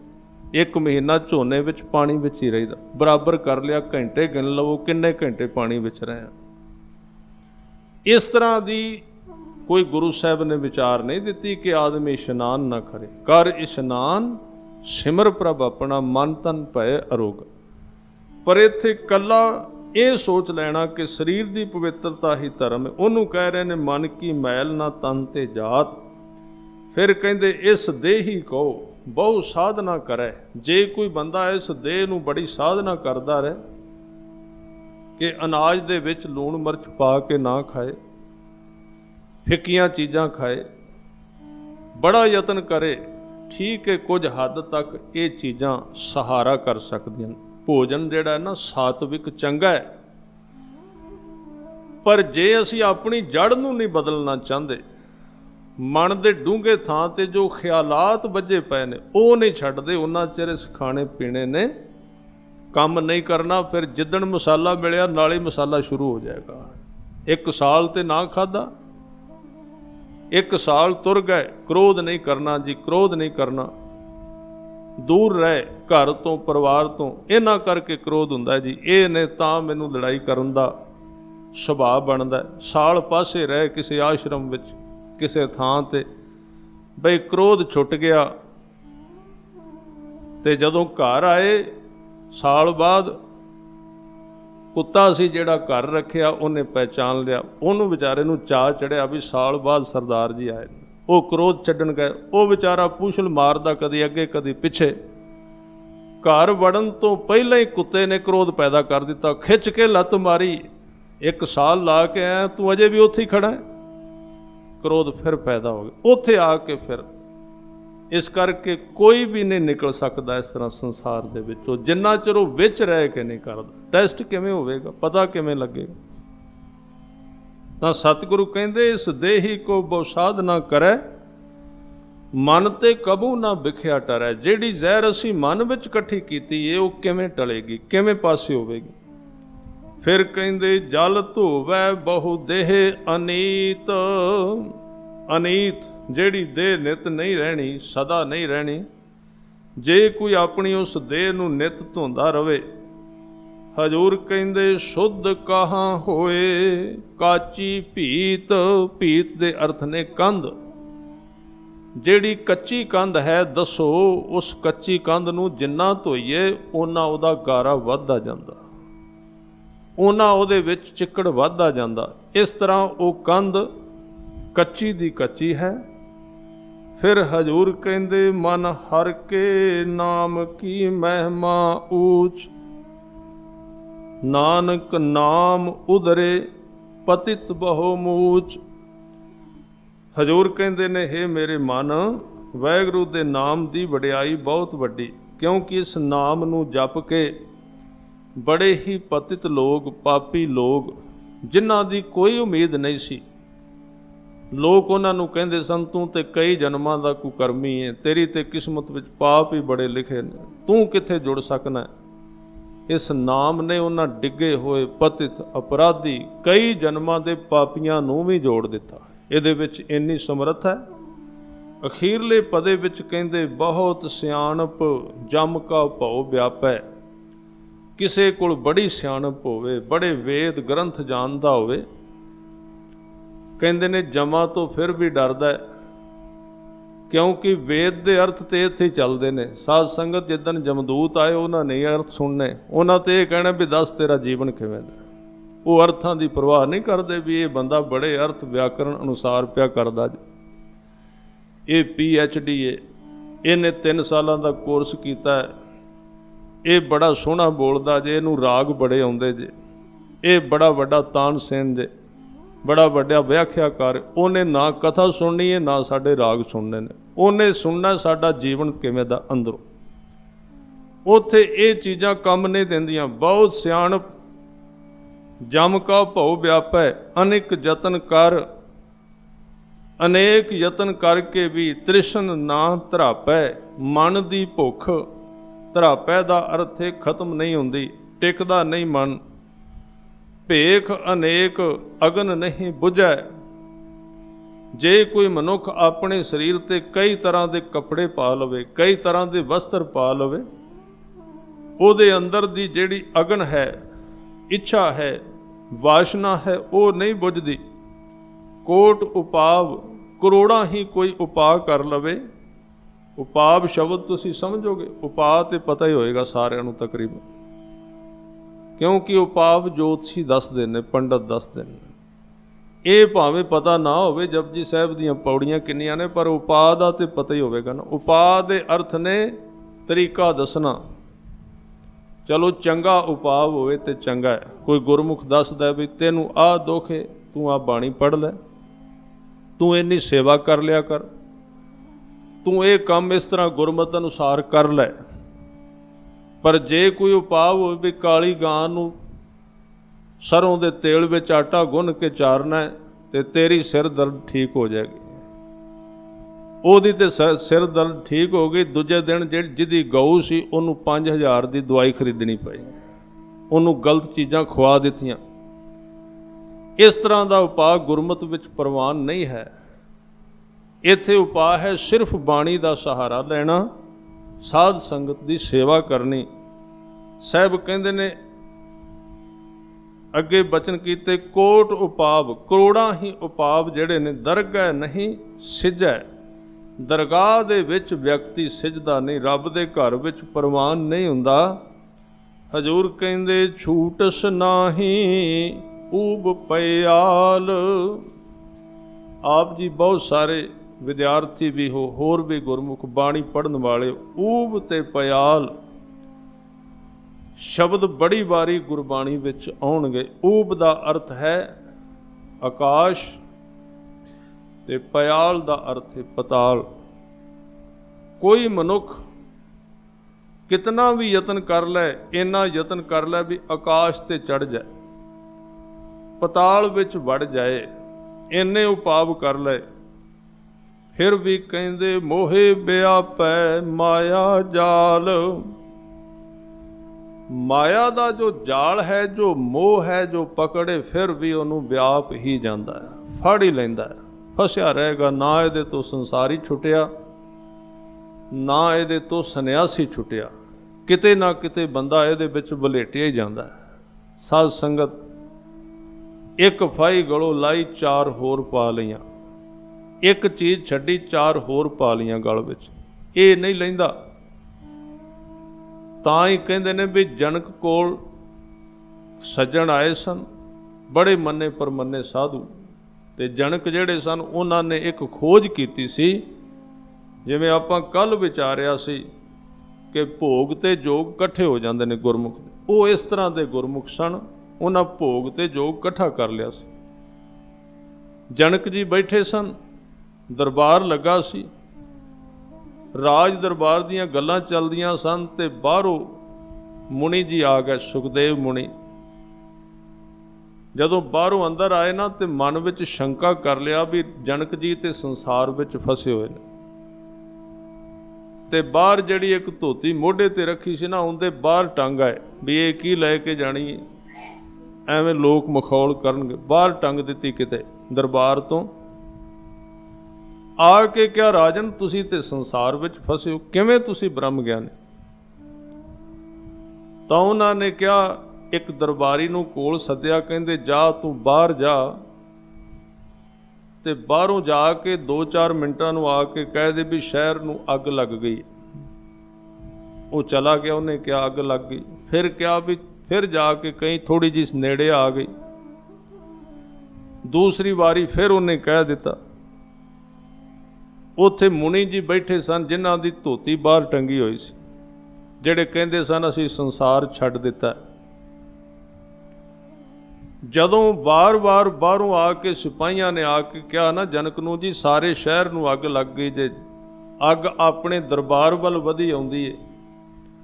ते एक बड़ा काला जिहा पै के आया, उसने आके कहा राजन हुण ते अग अपने दरवाजे तक आउण वाली है। ते दरवाजे दे अगे मुनि जी दी धोती टंगी हुई सी। उस वेले उठ के बाहर दौड़ गए। जनक जी कहंदे मुनि जी बैठो, क्यों बाहर भज्जो। कहन लगे धोती ला लियावां अपनी बाहर टंगी, किते सड़ ना जाए। कहन लगे आ जाओ, बस तुहाडा सन्यास नितर के बाहर आ गया। की फर्क पिया, एक ने एक घर फड़ लिया, एक ने धोती फड़ ली, फर्क कोई नहीं। क्या फड़िया दोवां ने होया है, एक ने धोती फड़ी है, दूजे ने होर कुछ फड़िया होया, फड़िया दोवां ने। जिन्ना चिर छुटदा नहीं, जिन्ना चिर पकड़ नहीं छुटदी, उन्ना चिर प्रवानगी नहीं रब दे घर विच। इस करके कहंदे मोहे व्यापै माया जाल। फिर हजूर कहंदे अवर करतूत सगली जम डानै। डानै दा अर्थ है डन लाउणा। गुरु अर्जन देव जी कहंदे ने होर मनुख भावें किन्नी प्रकार दे काम कर लवे, गोबिंद भजन बिन तिल नहीं मानै। जे कोई मनुख भजन नहीं करदा, सिमरन नहीं करदा, ते जम चंगियां चंगियां गल्लां नूं, चंगे चंगे कमां नूं कोई नहीं जे मनदे। असीं जिहड़े चंगे चंगे करैक्टर दे बहुत वड्डे व्याख्याकार हैं ना, वैसे तो गल्लां ही हुंदियां ने, वो तो तुसीं वेख ही लैंदे हो अखबारां विच, किन्ने को आपां सहजधारी हां ते किन्ने को दूसरे। ये सिर्फ गल्लां ने। इत्थे गुरु अर्जन देव जी उन्हां लोकां नूं कह रहे ने जिहड़े कहंदे ने चंगे चंगे काम करो, नाम नहीं जपना, कोई लोड़ नहीं। उन्हां लई कह रहे ने तुहाडे कम्मां नूं जमा ने नहीं मनना। अवर करतूत सगली जम डानै, उन्हां ने नहीं प्रवान करना। गोविंद भजन बिन तिल नहीं मानै, हर का नाम जपत दुख जाए। वैगुरू दा नाम जपन नाल दुख हट जाता है, चला जाता है। पर किवें जपीए, नानक बोलै सहज सुभाए। सहज सुभाए, बिना किसी इच्छा तो, बिना किसी जोर तो जे कोई जपे, तो फिर ये नाम जिहड़ा है ये दुख नूं दूर करदा है। आओ ये पंक्ति पढ़ के समाप्ति करिए। सारियां ने उच्ची आवाज़ विच बोलन दा यतन करना। ਨਾਮ ਜਪਤ ਦੁਖ ਜਾਏ ਹਰ ਕਾ, ਨਾਮ ਜਪਤ ਦੁਖ ਜਾਏ। ਨਾਮ ਜਪਤ ਦੁਖ ਜਾਏ ਹਰ ਕਾ, ਨਾਮ ਜਪਤ ਦੁਖ ਜਾਏ। ਨਾਮ ਜਪਤ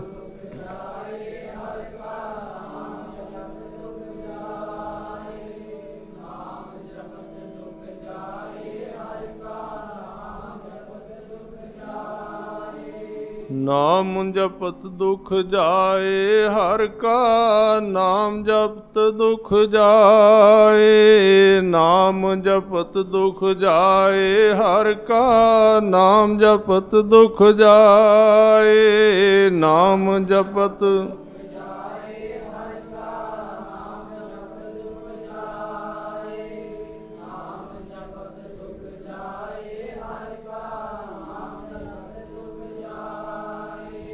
ਹਰ ਕਾ ਨਾਮ ਜਪਤ ਦੁਖ ਜਾਏ, ਹਰ ਕਾ ਨਾਮ ਜਪਤ ਦੁਖ ਜਾਏ।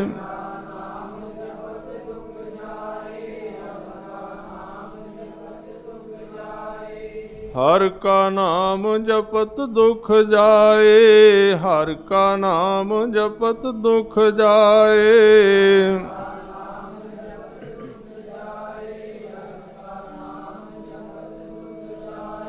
ਨਾਨਕ ਬੋਲੇ ਸਹਿਜ ਸੁਭਾਏ, ਨਾਨਕ ਬੋਲੇ ਸਹਿਜ ਸੁਭਾਏ।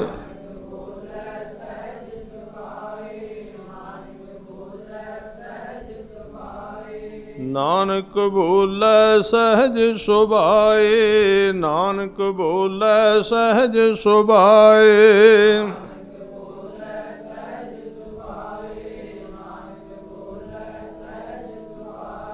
ਨਾਮ ਜਪਤ ਦੁਖ ਜਾਏ ਹਰ ਕਾ, ਨਾਮ ਜਪਤ ਦੁਖ ਜਾਏ। ਨਾਮ ਜਪਤ ਦੁਖ ਜਾਏ ਹਰ ਕਾ, ਨਾਮ ਜਪਤ ਦੁਖ ਜਾਏ। ਨਾਮ ਜਪਤ